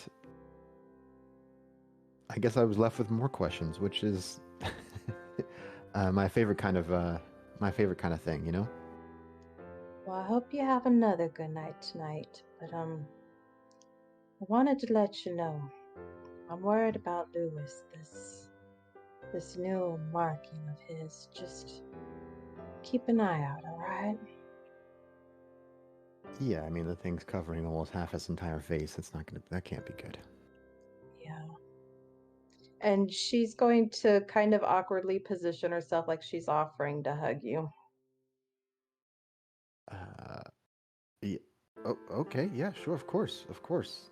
And Judith will go in, maybe not as awkward. This is something that she's kind of looked forward to the whole day. I'm really happy for you, my dear. Thanks, Maria. Anytime. And then she will turn to walk towards the room. Judith will smile and head back to her room as well.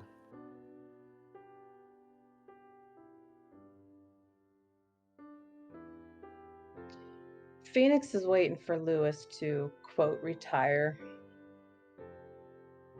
Aren't we all? My gosh. So Wow. I'm so sorry. Keep going. So let's do that. Phoenix, you would find Lewis, and then once we're done there, we'll take a 10-minute break. She will, in her conversation, give Minerva a hint that she wants some alone time with Lewis for apologies. Looks at you, she goes, I'm not too keen on sharing, so as long as it's just apologies. She says it jokingly, though. Oh, yes, trust me. No, you can have him. Don't tell him about all this stuff I told you. I imagine you guys got into a lot of talking. No way. You know, I've had 3 brothers. It's kind of nice to have a female here. She laughs. And she just gets up, walks past Lewis, slaps his ass, and keeps moving. Lewis just has that like surprised look on his face. It's like, oh, jeez. Phoenix is gonna look around. Is there anybody else in here other than a passed out Sora and Oof? Or are we in his bedroom? I imagine you guys probably walked up the balcony to his room to talk. Gotcha. So she's gonna knock on his door. Come on. It's me. It's not Minerva, so you can put your pants back on. Oh, jeez. What kind of man do you think I am? With that hottie around? I mean, come on, you're supposed to be normal, right? Anyway, she comes and she gets up onto the bed. And she has a pouch on her hip that she starts to pull something out of it, and it's wrapped up in a cloth.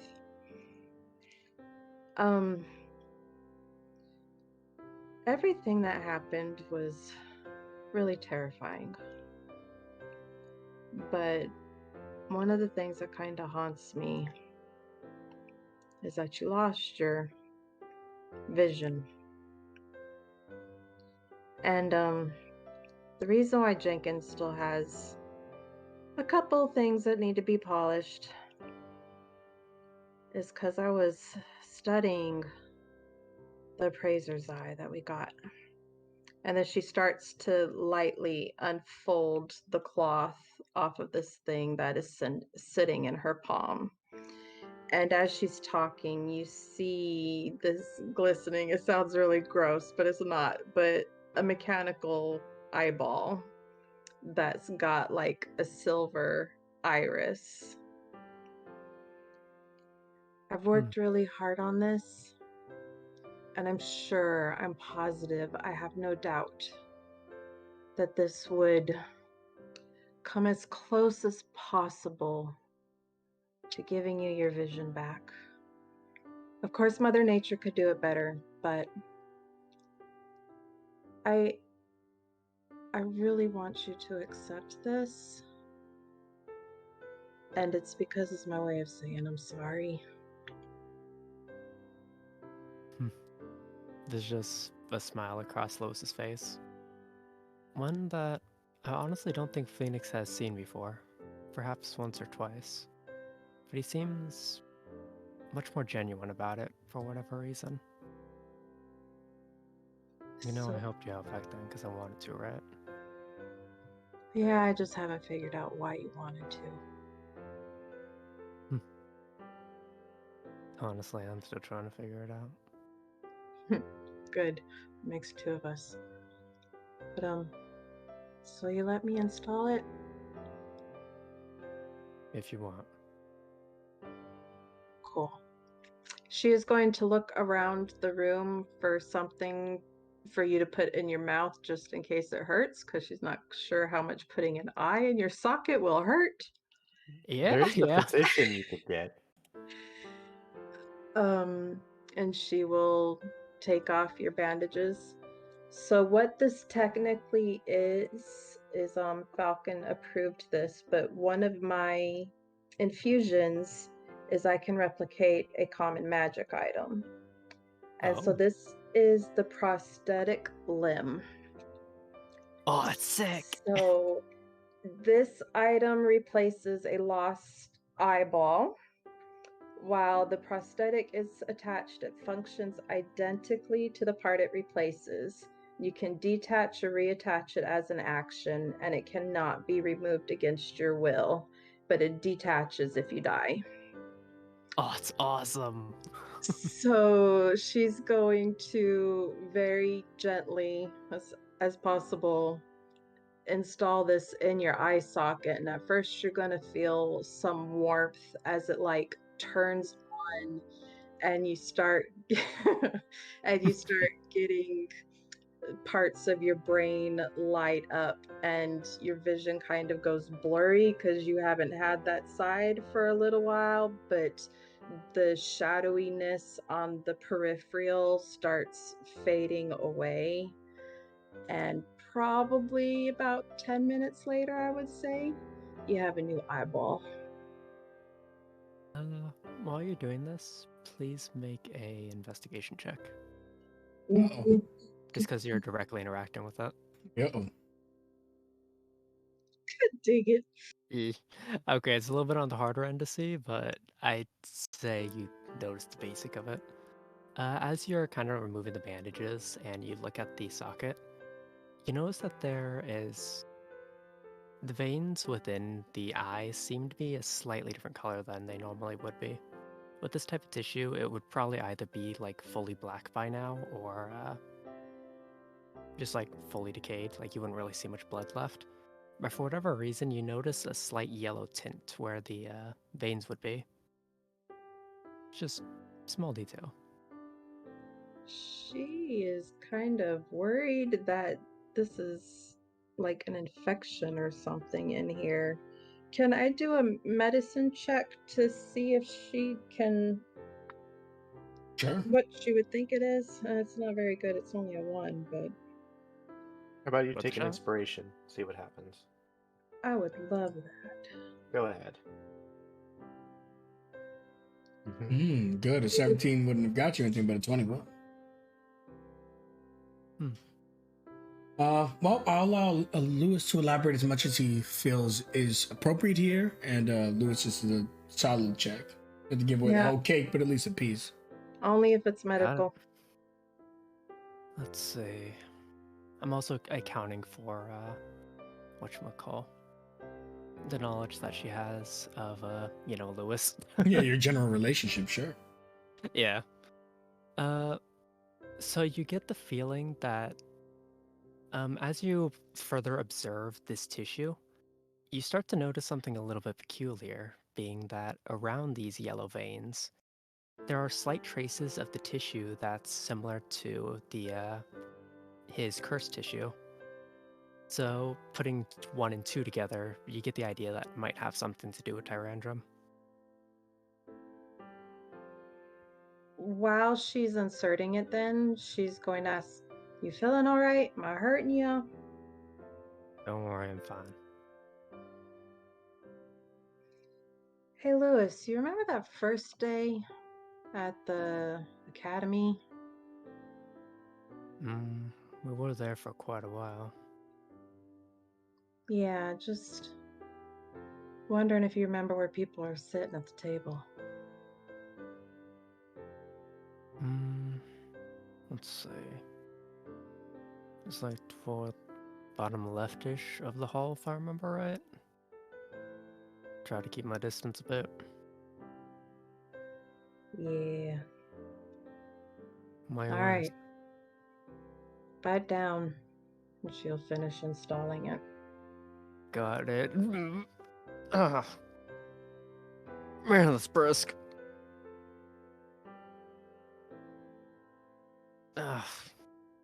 And as he kind of just like blinks a little bit, he slowly starts to feel the muscles in that eye start to react again for the first time in a while. And as his eyes just flicker, he starts to see for the first time in a while actually like 3D vision. It's like when you look in one eye, you could only see one dimension effectively. It's effectively that type of feeling when he gets the eye installed in. So she kind of backs up on the bed, going to the foot of the bed, and she holds up some fingers. How many fingers do you see? We counted the thumb. All right, at least you got your humor about you. 3. All right. Anyway, thanks again, Lewis, and I'm trying not to disappoint you again. She hops down off the bed. Let me assure you, you didn't disappoint me. I'm here to help guide you. Nothing more, nothing less. Your actions will always be your own. Yep. Trust me. Hard lessons been learned. But anyway, I'll send your girlfriend back in. Hopefully she likes it. Before that, there is a question you still need to answer me. What did you learn? I don't know that you're gonna like my answer, Lewis. Go for it. Had a lot of time to think about it. Pain has a way of twisting its way into your heart, into your mind and your soul. It will blind you. It will distort your thinking. It will disfigure you. And it needs to be dealt with, either healed or harnessed into strength. Because if you don't, it will burst out and it will cover everyone you love in all new, fresh pain. It's a cycle. We need to stop it, ourselves and others. Because I think pain is the root of all evil. There's almost like a moment of recollection for Lewis as you're saying it. Good. And he just gives a slight nod to you. If we're not working for the academy anymore, like, do we still have to impress you to get good grades and whatnot? I mean, considering our relationship with them at the moment, I think our fates will be decided by Mother Nature when we get to her. Yeah, I'm kind of sorry I screwed that up for y'all, but hell, if we're gonna fail, we failed up. I mean, Mother frickin' Nature. Hey, sometime you hit the jackpot. Yeah. Are you gonna have a lottery in this place? Any of them houses out there up for winning? Maybe. We'll have to see what Aria decides on. Alright. Alright, well. Okay, so I caught myself there. So as he kind of says Aria's name, you notice him kind of catch himself for a moment, where he almost finishes her name, but then almost like stutters before saying Blondie. Blondie?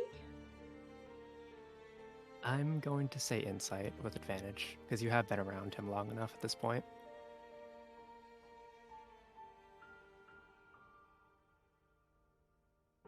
Okay.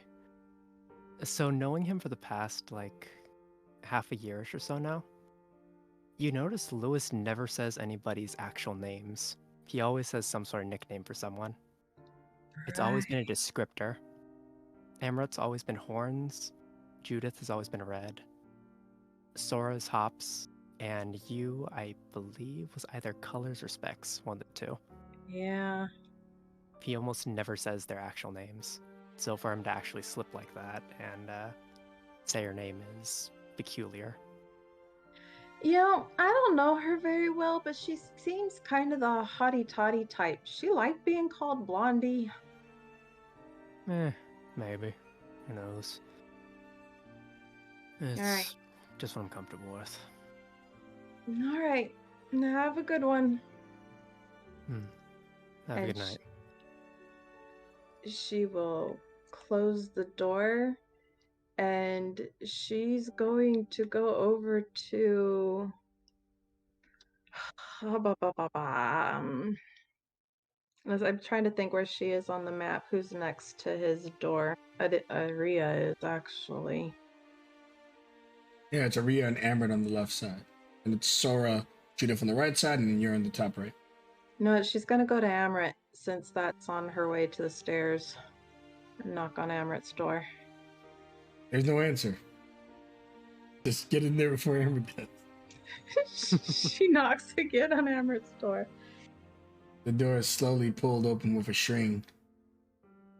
And Polly Quicker, you see that Amrit's tied up again. Polly Quicker's got a sniper rifle and says to you, "So the two of you are in this together, are you?" You know what, little girl? I don't know who you are. I don't know what your beef is, but I need to talk to the purple guy. All right, now you did it. And you see that she quickly loads the gun. She pulls the trigger, right? But as she pulls the trigger, she Jenkins runs in the room and kicks her out the window. Jenkins, wait! Oh, god damn it. Okay, I need to back off on that independent thinking a little bit. Jenkins, I didn't ask you to do that. Jenkins turns around and bows. Sorry. Go out there and make sure she's okay. Yes, ma'am. Hey, hang on. On your way past, she reaches up and opens up a side compartment on his leg and takes out a dagger. Okay, go. And then she'll go over and use the dagger to cut Amrit out of his bindings. Yeah, so you start cutting him out, and Jenkins runs outside. And I'll set up a scene so that Sora has some headspace here. And then we'll take our break that I keep trying to take. And then we'll finish for the night. But so outside, Polly's like getting up and she's hurt. And it's not Jenkins who sees. It's two individuals standing outside Amrit's window. They have cloaks on and straw hats. And one of them opens his mouth. "So you're here to join the team?" They look really cool, but it's sore and oofed. It's about time you made it, Polly. We have work to do. And Polly's like, what's going on here? Then Jenkins comes around the corner and Oof says to you, because he can't carry it, give her the cloak and the straw hat. Sora will throw the cloak and straw hat over Polly. She looks so honored. I've never been a part of a team before. Shut up, kid. We've got goat ass to smell. Huh? Get to it. It's going to be a long night. And let's take a 10-minute break and we'll resume on Amber and Phoenix. What the fuck you dying over here? This is nuts. I just want to sleep.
welcome back to the stream, everybody.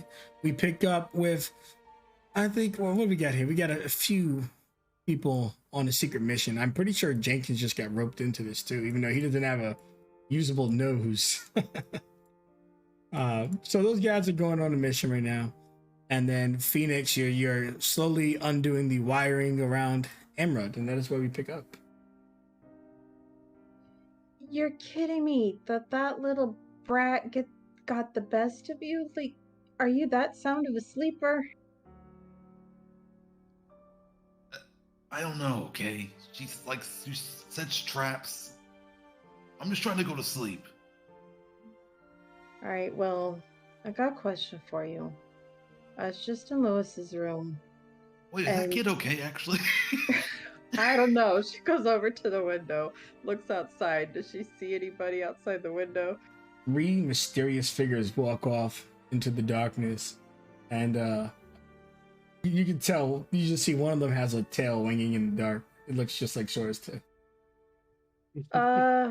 Unless there's another walking monkey around here, I think she's all right. Okay. Anyway, What's your question? I was just talking to Lewis, and I was messing with his missing eye. And it looks weird, and I'm not a doctor, but it was fine. But when I went to leave, it was weird. He said Aria Blondie. Is her last name Blondie? I highly doubt it. What has he been calling her? Because, like, he never calls any of us by names. Is she that bad that Lewis is calling her by her first name?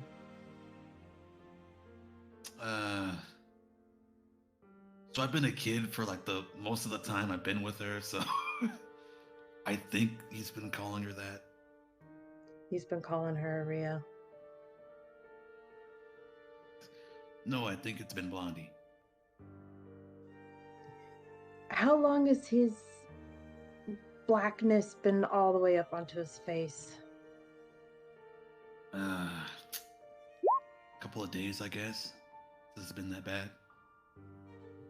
Has he been I know I just got back, but maybe y'all have been around him a lot. You know, you put a frog in a cold pot and you boil the water, it dies. Like, maybe y'all haven't been missing the signs, but I think something's wrong with him.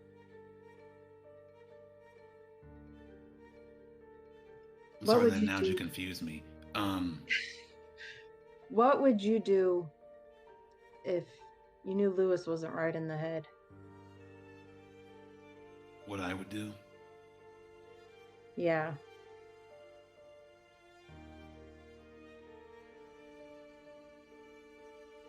You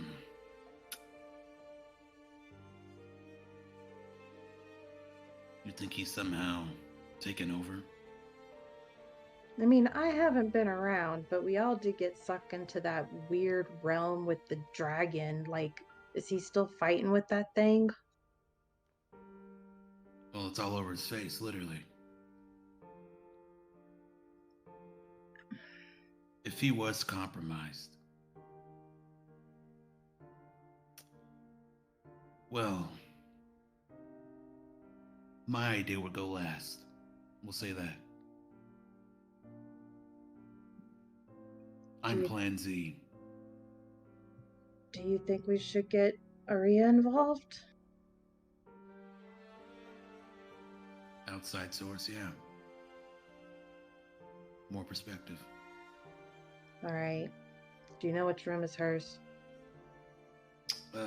Yeah. I'll take you. He like walks out the door.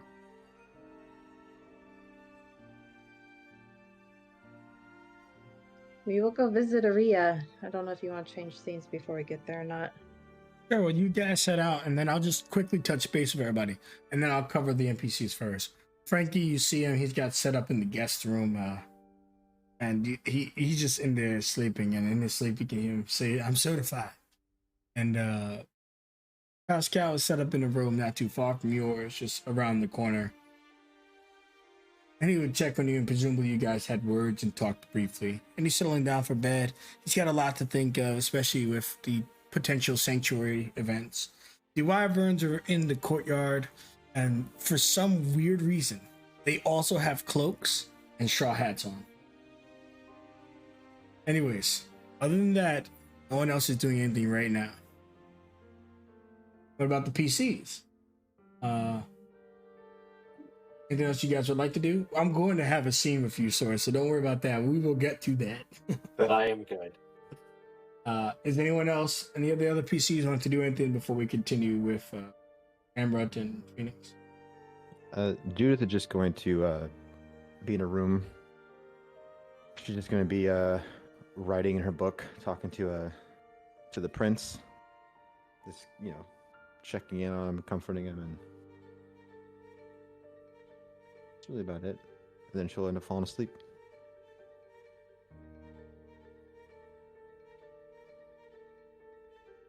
Okay, great. As you sleep, are you say sleep? Are you trying a normal sleep or are you trying to again? I have 6 more days thanks to my friend Aria, so I will trance. Hey, trance, and consider that you can swap out a skill. Yeah. And every time you get to know your parents a little, we won't go over each time, but you're slowly learning them. And remind me, and for the stream and for your friends, your parents, they gave you their names. What is Judith's parents' names? Oh yeah, their names are Linda and Rafael Ortega.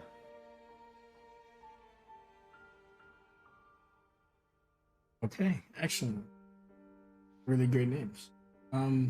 So you would do that and get into the zone, and likely with your first, because that's just how it works with him. And Amrut, well, I suppose we're gonna wrap Lewis into this soon enough, so the two of you can retake the floor, and then I'm going to. So it's getting late. After that, we are going to probably end on whatever shenanigans Sora and the cat is up.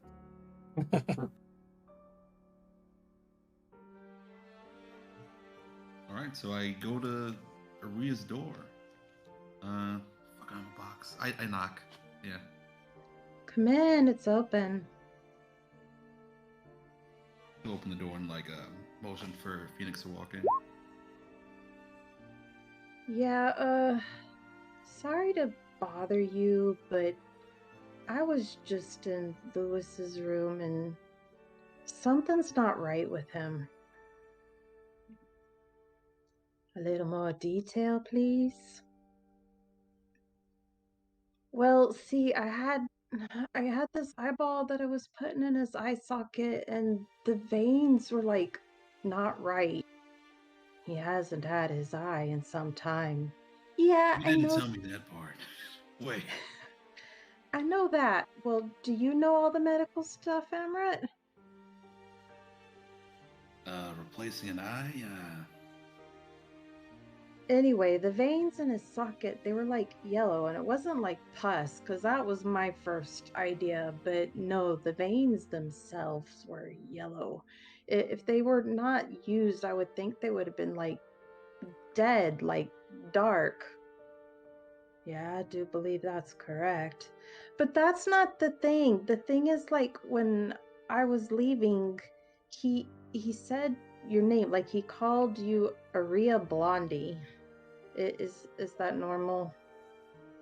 No, it's not. She looks to Amrit. Do you think he is compromised? It's possible. Yeah. I had offered to help fight back the dragon, but he assured me he was in balance. But if he's not in balance, would he be able to tell us? When was this? Today. Oh, yeah. Then of course he said it. Maybe you should do it anyway. Even if he tries to stop you. We'll help. Do you want to get everybody just in case? I don't know the strength of this creature within him. It's probably for the best, although I think Sora's a little preoccupied right now. Is Minerva in there with her? Phoenix will be... She wasn't when I left him. All right. She will get out of her bed, open the door, and head over to Lewis's. Well, first she's gonna turn around, go get Judith, and then she will knock on Lewis's door. He's still knocked out. There's no response. You woke me up from my trance. Oh, I didn't know you were actually doing that. You open the door, she's like, Mama, Papa. She wakes up. No. I thought You know- you never did that shit. Sorry. Judith just like opens her eyes a little bit, and she gives like the most evil glare, and then kind of shakes her head. Oh, what's happening? What's happening? Why are you awake? Well, it's about Noel. Okay. What about him? Well, I mean, have you seen the guy? Aside from that, apparently, according to Phoenix, he's been acting funny. Yeah, he said he made some kind of deal with Tyrandrum, some kind of agreement, and then his whole face became fucking purple. Of course, there's something wrong with him.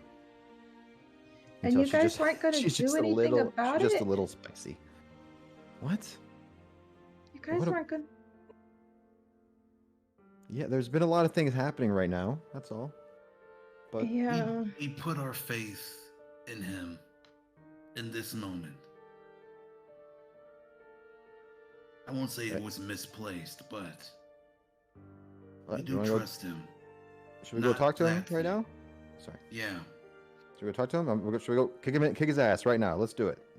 Let's fucking go. And Judith will like put on her put on her little belt. Say, all right, let's go. Come on, you woke me up. Let's do this. I Come don't on. want to kick. God, what happened to her while I was gone? Just woke her up. She's a little grouchy. Judith will take it one step at a time. Okay. All right, and then hopefully this ends softly. We all go back to bed.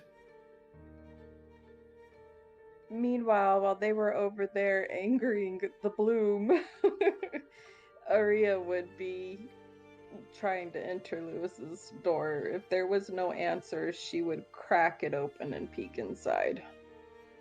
You could tell that he's sprawled across the ground, just like asleep.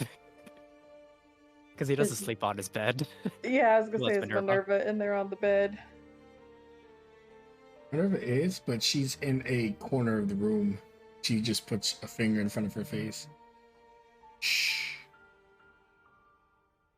Are you alright, my dear? She skirts the wall and it comes over to you. She gently closes the door. I don't know what's got into him. Speaking in Draconic. Phoenix came to me and said that he was not acting like himself. It's a lot to spook me. When you knocked on the door and I heard him, it did exactly that.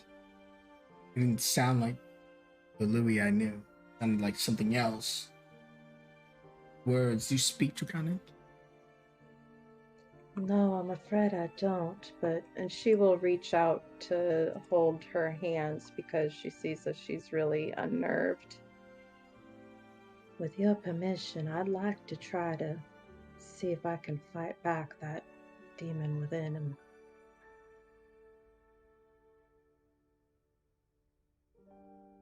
He thinks, will it hurt him? No, I've done it before, twice actually, and it seemed to have made him smile afterwards. She looks down. All right, as long as it's safe. I can't lose again. I only just got him back. Now, he may not have died, but trust me, he was here, but he was gone for a long time. He is back now. He looks in the room, wondering if that's a true statement, but pretty much he's been a shell for so long. Only recently, as she's rekindled with him, that life is in him again.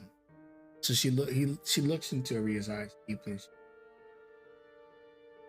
truly love this man. You can help him. Please. She creaks the door open slowly. What do you need us to do? This won't be a cure, my dear. But if he truly is not himself, this might be able to have the real Lewis come up for some breath. And then she turns around to Amrit, who had asked what to do. Stay just outside the door, but if you hear commotion, you come in ready. He'll just not. And she will enter the room, and she will talk very softly, but she will approach Lewis. She's not trying to wake him up, but she's kind of afraid, like she puts her hand on him, he's going to startle. So if he's going to wake, if he's lightly sleeping, her light words would be to wake him up. He's snoring pretty damn loudly. He's out. All right, Lewis. I'm going to do this one more time before y'all leave for your adventures tomorrow with Mother Nature. And she will place her hands on him and do a purify. Okay. I'm gonna need you to make a wisdom saving throw. Woohoo! Let's go! I have one inspiration left, and since Aria is on her way out, I am using it. Yeah. Okay, that's enough actually. Okay, with that, how do I put this in a way that makes sense? As you place your hand on Lewis and allow the energy to start entering into his body, you notice that the energy seems to like creep along the edges of the seam between his regular skin and his cursed skin as it starts to slowly pull it back. But as this process starts to go through and you concentrate the energy, you start to see almost like flashing glimpses of images flash throughout your mind. Something of, at first they're very much blurred, but they start to become more and more clear as they flash faster and faster. Please make a perception. See how much you're able to actually see. Not advantage Oh, on shit. that one, unfortunately. Okay, so it's a 7 in this case. Yeah. Give me a sec. Just gotta double check something. Okay, I think I have an idea of how I could show this. So, as these images start to go through your mind, you try to focus as much as you can to decipher what information that you can. At first, you see an image of Lewis standing on what seems to be a rocky platform, the air around him completely blackened, a dimension that Aria would have no knowledge of. He seems to be standing at a stance, one sword in front of him, his shield to his side, as his eyes are locked forward. And ahead is the image of a bone-like dragon charging directly at him. Image flashes, and the next is of Lewis, actually of this bony dragon, dragging the tip of its winged claw across his chest, as the surrounding blackened sky around him shifts to an image. The image of what seems to be Minerva, but she has her back turned to Lewis in the distance, and briefly looking over her shoulder, you decipher a look of almost disappointment. Another image, this time of Lewis slashing into the ribcage of this bony dragon, and the sky reveals another one of what seems to be 5 figures. One dark elf, another fox fauna, a female cleric of some sort, and a younger Lewis. And it flashes one more time, and you see both Lewis and this bone-like dragon, both brought to their absolute limit, blood dripping from Lewis's body, while this bone-like dragon is just on the ground, its bones cracked, various thorns and various metal strings hanging off its body, as it just looks directly at Lewis with condemnation in its eyes. And as Lewis raises his sword, he puts it down, placing it onto the ground. And there's almost like a muffled voice for a moment, but you can't quite decipher what it actually says. And Lewis extends a hand outwards as a almost magical lettering appears, just floating before his hand between him and the dragon. And this dragon seems to almost fade to ash as it enters into these magical letterings, and the letters crawl across the arm. And the arm that was lifted in particular is this mechanical one. And after that, the visions suddenly fade, and you're brought back to reality. She sits there for a moment, because this has never happened before against her room. And does she have light? I think she has light. She does have light. So she will... No, she has a dagger that she wears in the center of her dress. It looks like a rose in the middle, but that's really the hilt of a dagger. She will pull it out and cast light on it, and she will go over to the mechanical arm, and she will look at the mechanical arm to see if she sees letters that resemble what she saw in the vision. With a 7, it would have been very difficult to actually read what those letterings were saying, but as you bring the light to his mechanical arm, let me see what that actually be able to show it.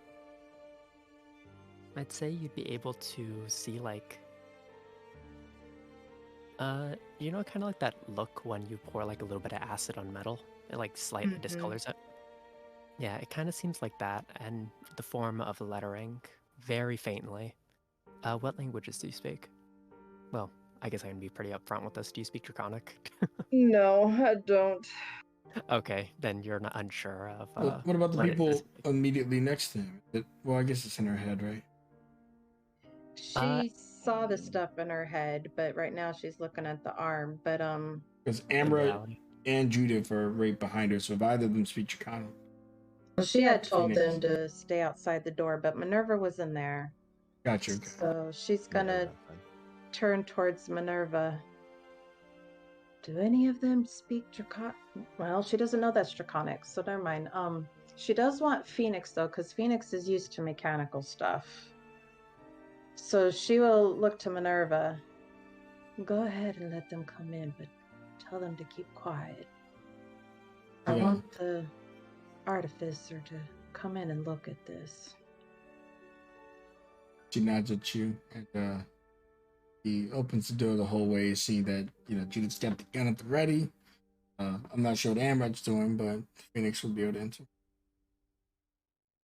She will wait for Phoenix to come over. I believe you are familiar with his appendage, his arm, correct? Yeah, I saw it a couple of times. Does this look familiar to you?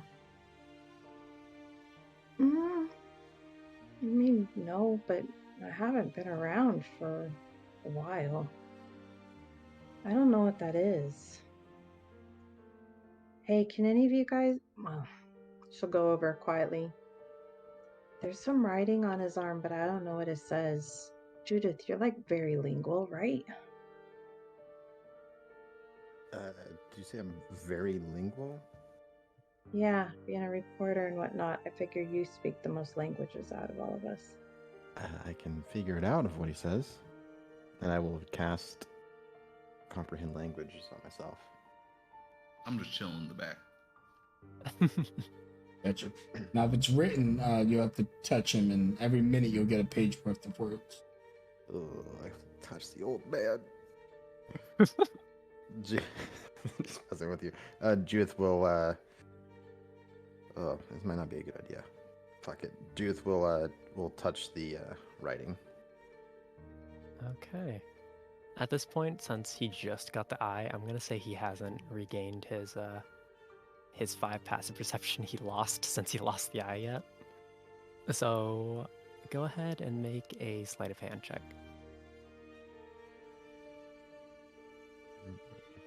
That's if I want to be sneaky about it. Just fucking, he woke me up. Grab As that fucking defendant. hand.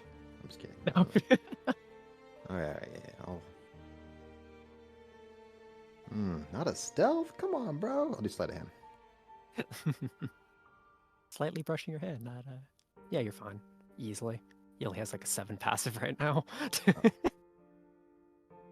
Okay. As you run your fingers lightly along his arm, he stirs very lightly, but most likely just basic tossing and turning in his sleep.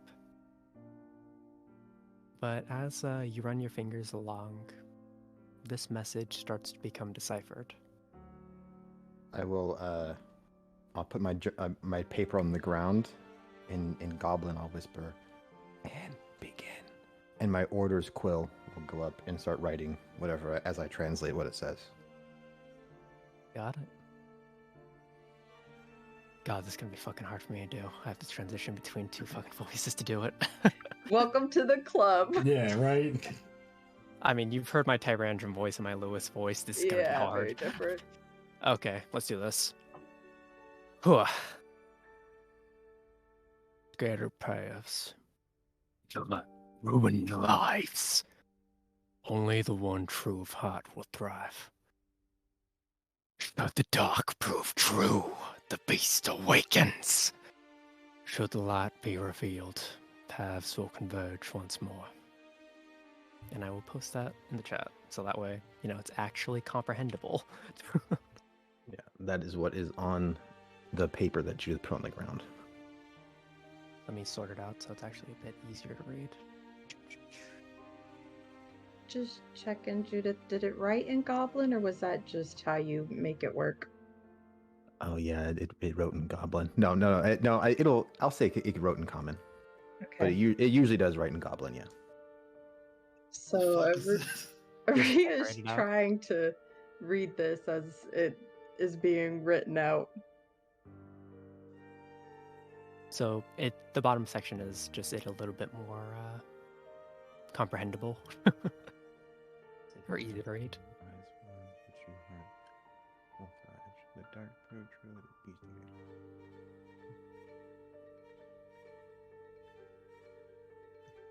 Maria will get up from the bed and kind of usher everybody to leave the room, stand in the hallway. She with them. What does his skin feel like when I touched it? This is like his arm, right? This was his it's on his mechanical mechanical. arm. Oh, mechanical arm. Okay. It's like metal. Okay, good. Wow. All right.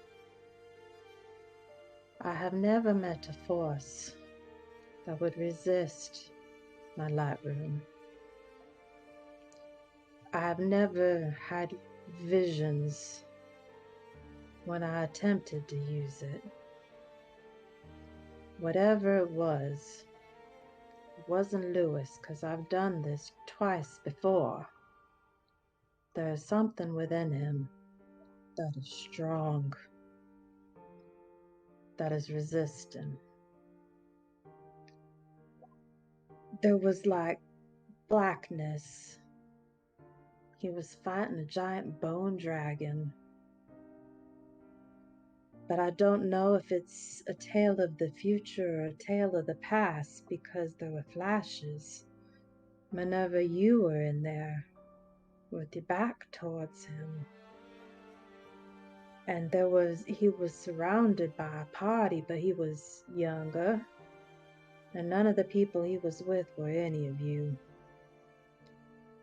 But him and the dragon fought, and it looked like it was a stalemate. And there was kind of ash that formed into some faint letters of some sort. And that's why I wanted someone to look at his arm. I don't know if those match, because I didn't see it very well, but if that wasn't there before, I don't know, you guys. We're still in the room, right? I had led everybody out to the hall. Oh yeah. Yeah, that sounds like probably his group, the Tangled.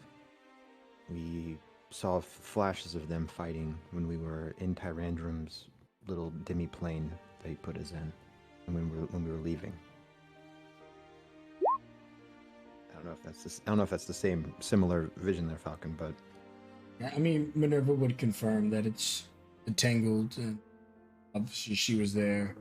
They're his old party that, without getting into lengthy explanation, she explains, in a sense, he abandoned them or they abandoned him. And But- there's a lot to but cover. why? Well, details are in the stream with Tyrandrum at the center. The trauma that was experienced from everyone that day. It's not easy fighting large monsters. Maybe it's easy for all of you. Lewis has been broken time and time again, and it was just one too many times. And it led to a untangling of the group. And yes, he just kind of fell out, just disappeared. And I don't mean that physically. He was around, but he wasn't here. And whatever this dragon is feeding on now, it's this deep turmoil, this loss in him. Apparently for me and the Tangled, and I'm sure somewhere deep in there is the rest of you as well. And it's trying to take it from him, just like it took the Tangled. It's trying to take you all away as well. Phoenix says, I just told him about pain and what it would do. Beteria speaks up. Does anybody know what this Tyandrum wants?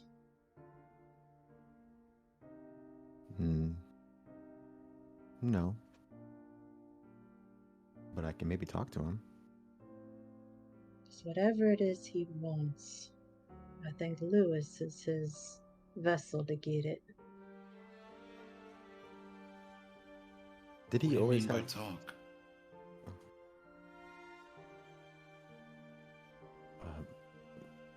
What do you mean? You said you could talk to the Tyrandrum, right? Yeah. Of course. How? Just cast a little spell. And there's a good chance I can talk to him.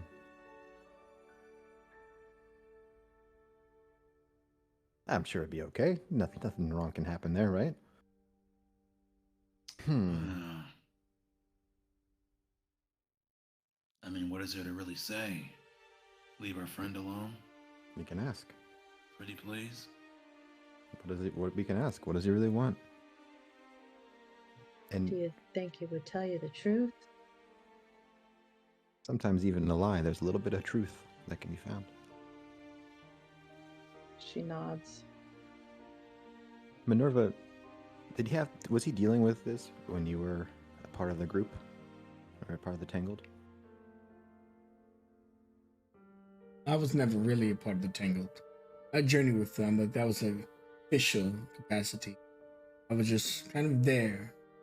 I was lover at the time. I would help, but no. But just because he was going through a lot, everyone just left him? Or he left? They just kind of gave up on each other? Well, you see, over time it became clear what it cost. But he was certainly pushing us away. It was like, being in a room by yourself and talking to someone else. You're not getting anywhere. You try and try and try, but the world continued. The Tangled had demands. Lewis wasn't willing to fulfill those things. They weren't going to wait around for him when people out there dying, need saving, and need people to go out there and do stuff, right? So they eventually moved on, and I moved on, and I never moved on. I'm here. I've always been here.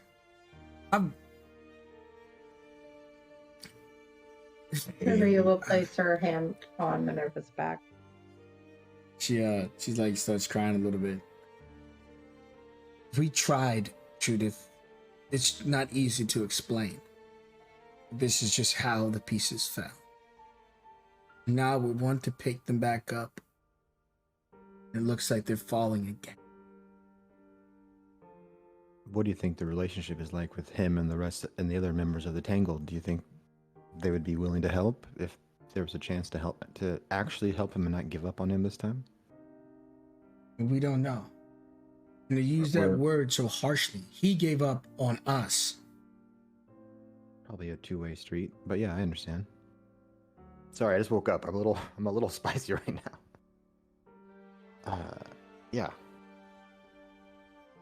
Excuse me. Shakes her head and just has a hard time describing how she feels, or rather, she doesn't care much to anymore. She just looks down at Lewis. None of that's helping us right now. I do not know if Lewis gave over to the dragon or if the dragon defeated him.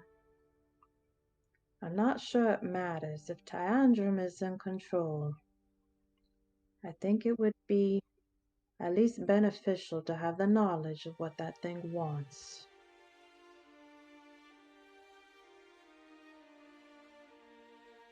Okay. No problem.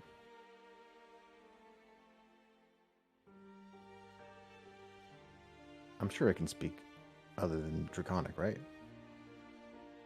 I mean, it's a dragon. I think the last time we saw it in this little dream thing, it spoke, right? Oh yeah. Was it speaking common before? Yeah, it was telepathy, but telepathy. It bridges languages with telepathy. Gotcha.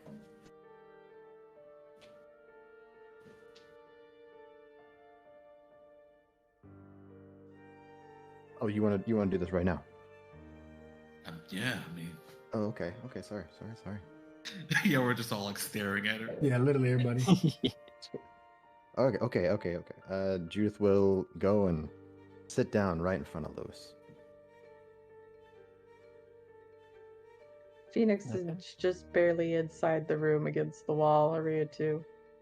He's still kind of knocked out. It's still pretty damn early right now. He's still dangerous. Yeah, it's still late for me. You better start talking, boy. No, I'm just kidding. Judith will sit down, and I will, just for kicks, I'm going to cast tongues on myself, and then I will cast sending. I should put gifts for these cool spells. Okay, 25 words. Here we go. I'll say, good evening, Tyrandrum.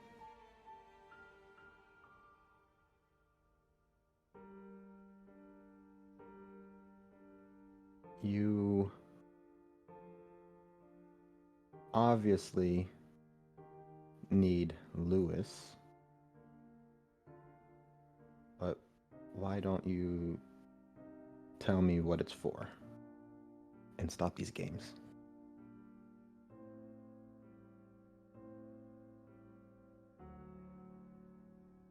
Okay. Anything more? Or it's just that. That's only 25 words, and I think I got the 23. Got it. It takes a while before you get any type of response. Maybe 5-10 minutes later. But then you start to hear the echo in your mind of his reply. A couple simple words, but words that have implications That would be disastrous if they did come true. To finish what I started. Judith repeats it, and that's written on the notebook at the bottom.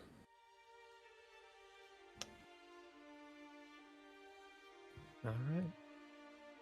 Judith's going to use another spell. Another sending.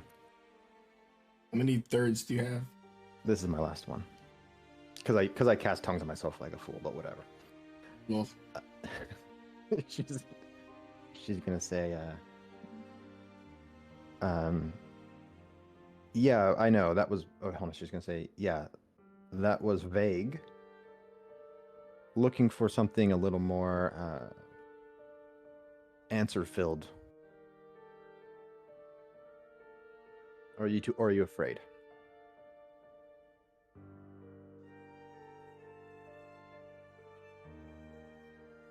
Takes a second for you to eventually get a reply. But you do eventually get one a couple minutes later. A tyrant need not speak to insects.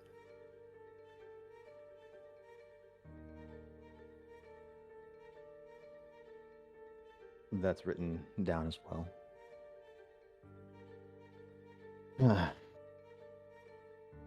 Judith will just get up and thinks about waking Lewis up, and you'll say, that's all he said. I do not wish to speak to insects, so there you go.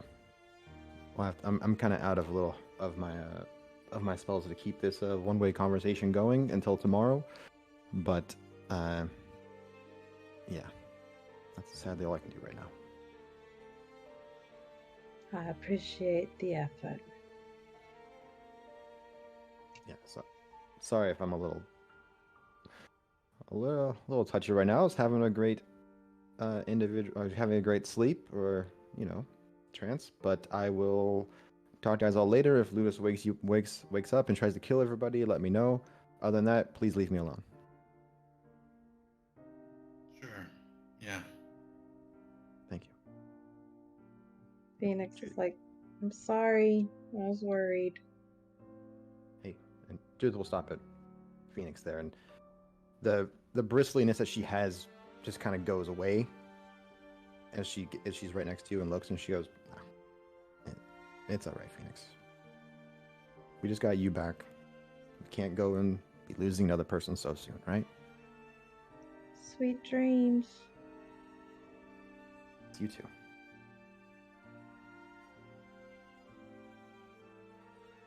Maria will look at Minerva with apologies in her eyes. I don't think there's anything else we can do right now.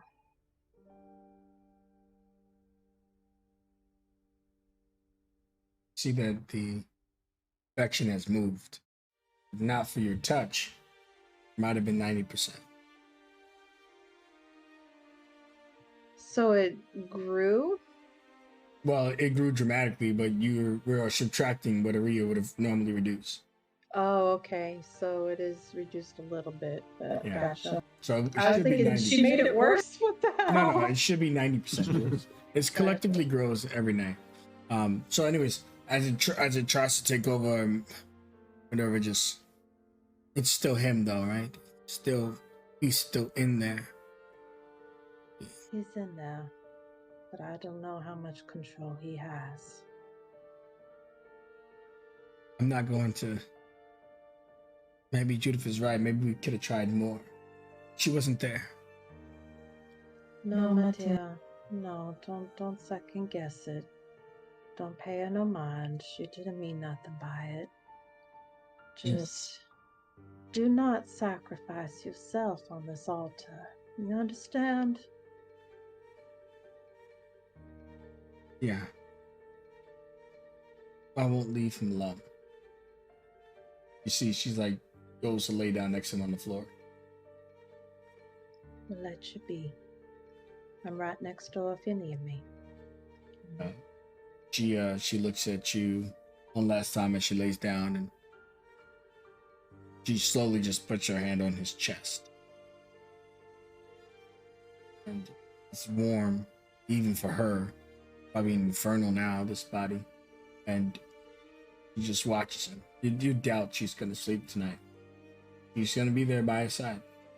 And that's where she'll remain. Maria will shoo everybody out of the room.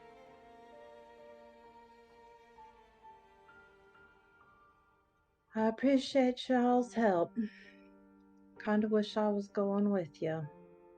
I don't know what you're gonna have in front of you. Maybe since you're on your way to Mother Nature, maybe see if she can do anything about it. Yeah, good idea.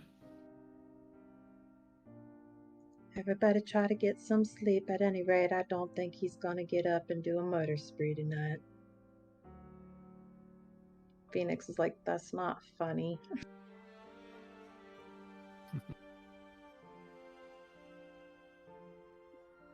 Yeah, But- well, I'll be off. If that does happen, though, let us know. And I'll go back to his room. Yep, Phoenix goes to her room. Oh, actually, she looks in her room for Jenkins. I'm guessing he's not in there. No, you don't see him.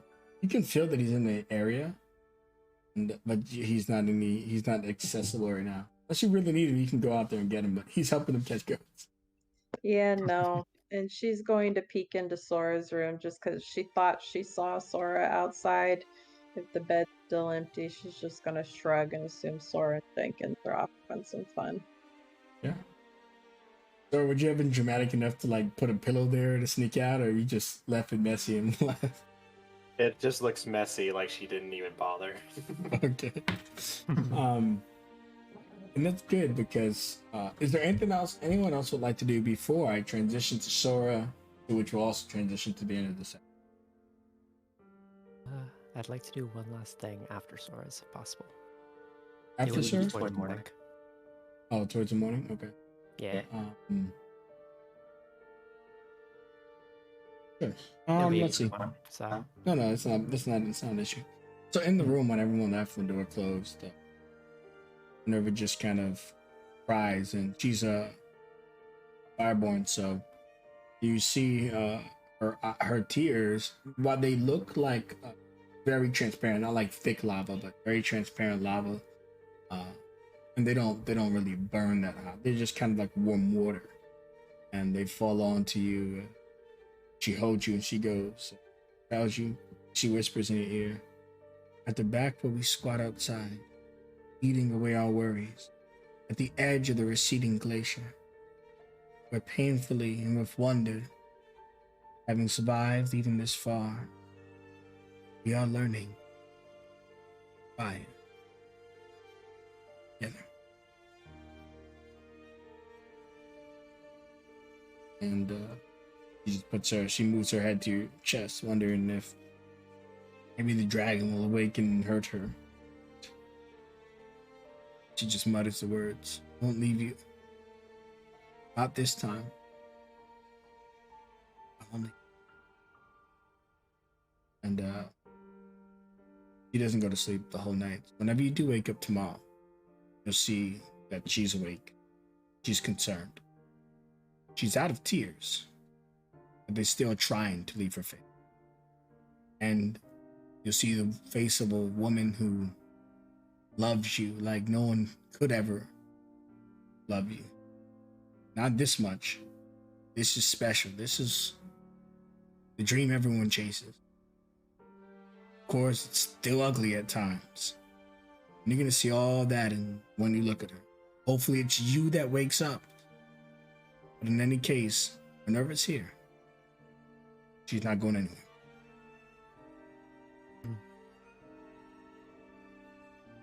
With that said, hold up. Let me just change my mood. Now we're getting From into tragedy to comedy. Here we go. Yeah. Lego. Okay. Music. We need music. Let me see. Where's the hacky sack? Yeah. We need music. Something. Yeah. I wish I had that, but instead I'm going to put on heroic combat music. Hopefully it's not too loud.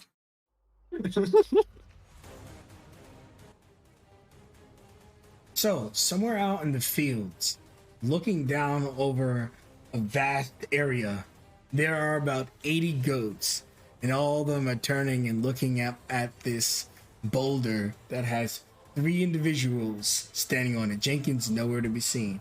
And one of them, with the tail, well, she's got something she wants to say. Standing with her arms crossed, looking down at all the goats.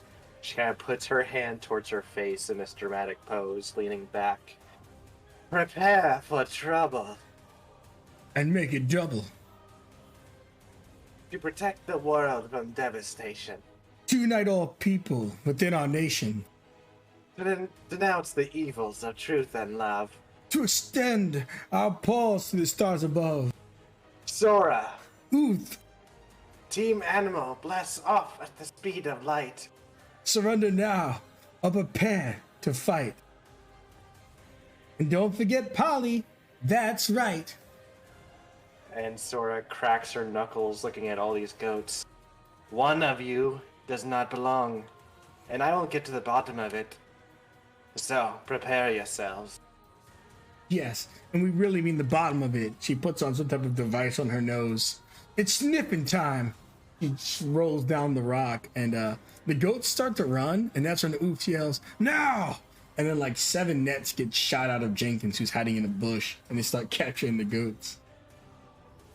And then Sora's just running between some of those goats that think they can escape, but they can't get past her movement speed as she just quickly and nimbly chops and knocks them out one by one. Wow. It's like there's a slow-mo montage of these poor goats getting a slap across the face where their whole head recoils as they go unconscious. All right, one by one, we shall find the intruders. You see, when you smack one, pow, shooting by underneath. Oof, sniff me if you dare. She keeps running, just keeps going, passing through them like a triple kill or something like that. Just getting the scent without getting into the details. Just keeps moving down. Are any of them not smelling out of the ordinary, Polly? My nose is almost at its limit. Push past your limits. We must find the spy. And go beyond. Yeah, soldier. And you just see them the whole night. They're just zipping around, doing what they've got to do. And Polly's later on. You meet up with Polly, and she's crawling on the floor. And there's 10 goats. She had to fight them all. She tells you, "If I die, sir, you have to promise to kill Amrit. And if you like Amrit, you have to promise to kill Phoenix. If you like Phoenix, you gotta kill Oof." Wait, hold on. Sora lifts Polly up by her collar and gives her a light slap on the cheek. Wake yourself up! You're not speaking nonsense. Get up there! You are needed. Oof just goes, "She's right. It's too much ass."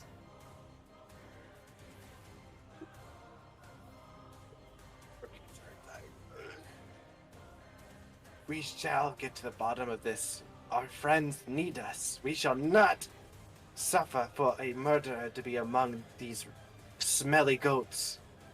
I will punch them all to unconsciousness. Then we will figure out the semantics. And you guys go back to work, and then probably about 10 minutes later, you see Oof and Polly both fall into the ground. They're almost pass out. And then you see Oof looks in the distance and he yells, "Dad! Ikaze!" You see one goat skipping down the mountain, jump over the gate, and is making his way outside the kingdom. Oh, no, you don't. Let's see. Get your ass back here! You start running. This goat begins to transform into an eagle and tries to start taking off towards the air. How do you stop it? You're about 15 feet away at this point. you see Sora reach into her pocket where she draws the cards as she will take aim, narrowing her eye, and then she will throw dragon cards. And I will use an inspiration to throw the first one at advantage. Yeah, make the attack. You might knock it out the eagle form if it hits. Cha! That hits. And that is a number 4, which is, I need to look, type that is. Thinking. Fire. That is, so that as Sora comes to a standstill, she like throws this card which ignites on fire as it travels like, through the air and crashes against the back of the bird. You see the eagle, which only has about 3 hit points, as you hit it and falls to the ground. And then you see a satyr on the floor. He looks up at you. You got me. You got me. Don't do the sniff test. Oh, I'm sorry, friend. You don't get to make demands anymore. You hurt my friends. You made my other friends sniff so many butts. Now your butt is mine. But why? And she's just going to rush on over and slap him. He's knocked unconscious, and then Polly and Ooft, you just see them, their thumbs up in the air, and they look at you. I don't know. Wait, Ooft doesn't have thumbs. It's his claw in the air. They're just pointing to you. Arrest this man, team animal. We shall have questions for him in the morning. And you see Jenkins comes over and arrests him and takes him to the brig. He even reads him his Miranda rights. No, team animal! And then when you guys turn around, you see about 98 angry goats charging you. Uh-oh. Well, this is going to be a long night, and Sora is unable to complete a long rest, unfortunately. And all I'm going to say is that you guys go blasting off again. No!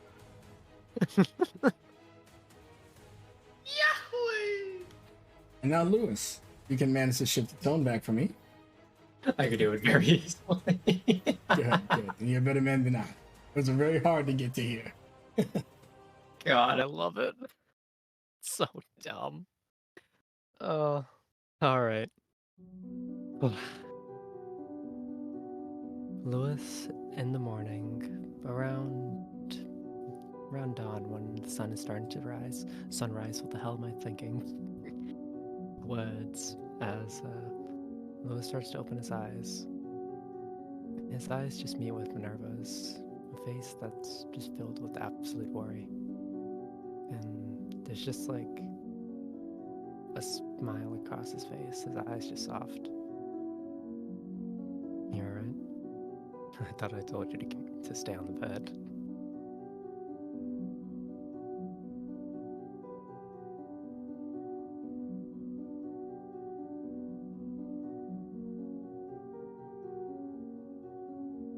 I was darting toward Minerva, by the way. She's just looking at you, and you see her eyes are open, but she doesn't. You think that she's somewhere between sleep and awake. And then she's like, huh? Louis, is that you? Yeah, it's me. What are you doing down here? What do you mean, what am I doing? You were saying all kinds of crazy shit. And the dragon was arguing with Judith, this thing, your skin is more purple. Yeah, sorry. It's a lot. Even I'm barely able to figure out what the hell's going on, but I'm figuring it out. It's not, you can't just make it sound so simple, like that last night didn't happen, that we'll figure it out. You know, this isn't trying to wonder what we're gonna eat for breakfast, Louis. This is your life. Maybe even your soul.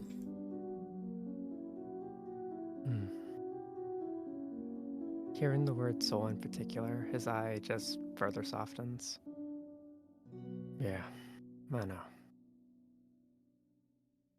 She just kind of hugs you. Is it really you? As her arms just tighten around him, he just places a hand on her head, and just slightly ruffles it. Yeah, it's me. Do I need a real insight? Or does she believe it's you? Having known him as long as she has, she would know that's really him. She would smile. She would just tell you that nothing else matters. She kisses you. Yeah. And he returns it. Alright. Just seem pretty damn tired. Try to get a little bit more rest, alright? As he just like cracks his neck heading up. Oh man. Well, before that, as you try to get up, you realize that at the completion of the kiss, she finally gave in and fell asleep. Before you even get up, she's just into the kiss, really happy, really afraid, really sad, really embracing. But once your lips part, she's gone. It's like that. Sleeping.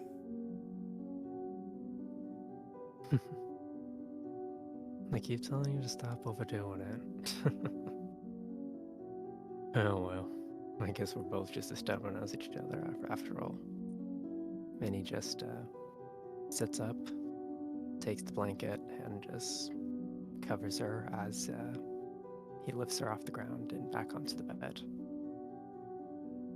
Takes off his jacket and places it by her side as he leaves the room and tries to make his way toward the rooftop of the building. Sure. Takes you some time to get up there. It's still pretty early.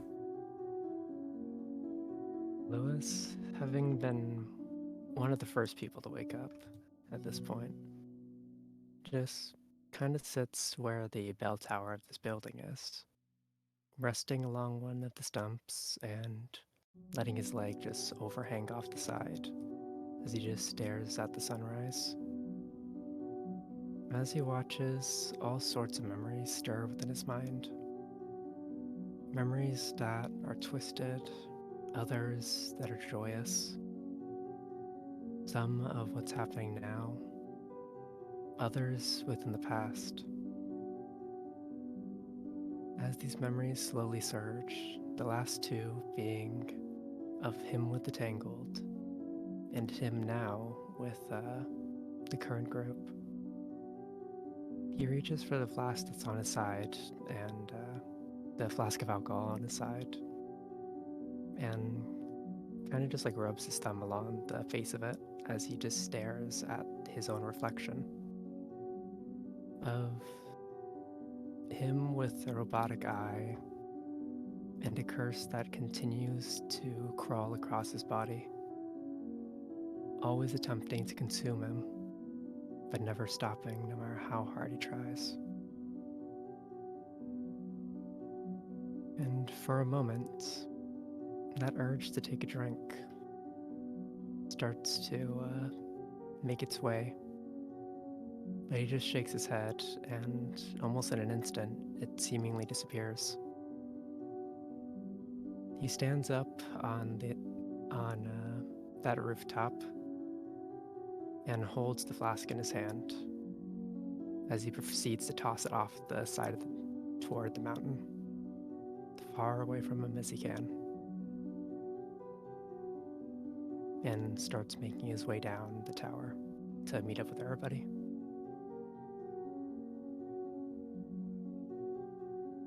Okay. And as you walk down, meet up with everybody, you enter the halls. Some of your friends are about. You see that there's a person in custody. That today's the day is supposed to set off, but so many things are going on. What we'll make of that and what we'll be doing next week, well, next week we'll decide. We'll end the session with you re-entering the main chambers. thank you all for playing today's episode of Phantoms of the Past. I hope you all had a good time. And to the stream, I say good night. Everybody say good night. Good Night, night, stream. stream. Sleep Good well, night. stream. Yep. Bye bye, bye bye, bye bye. Farewell. And I hope you guys have a lot of fun and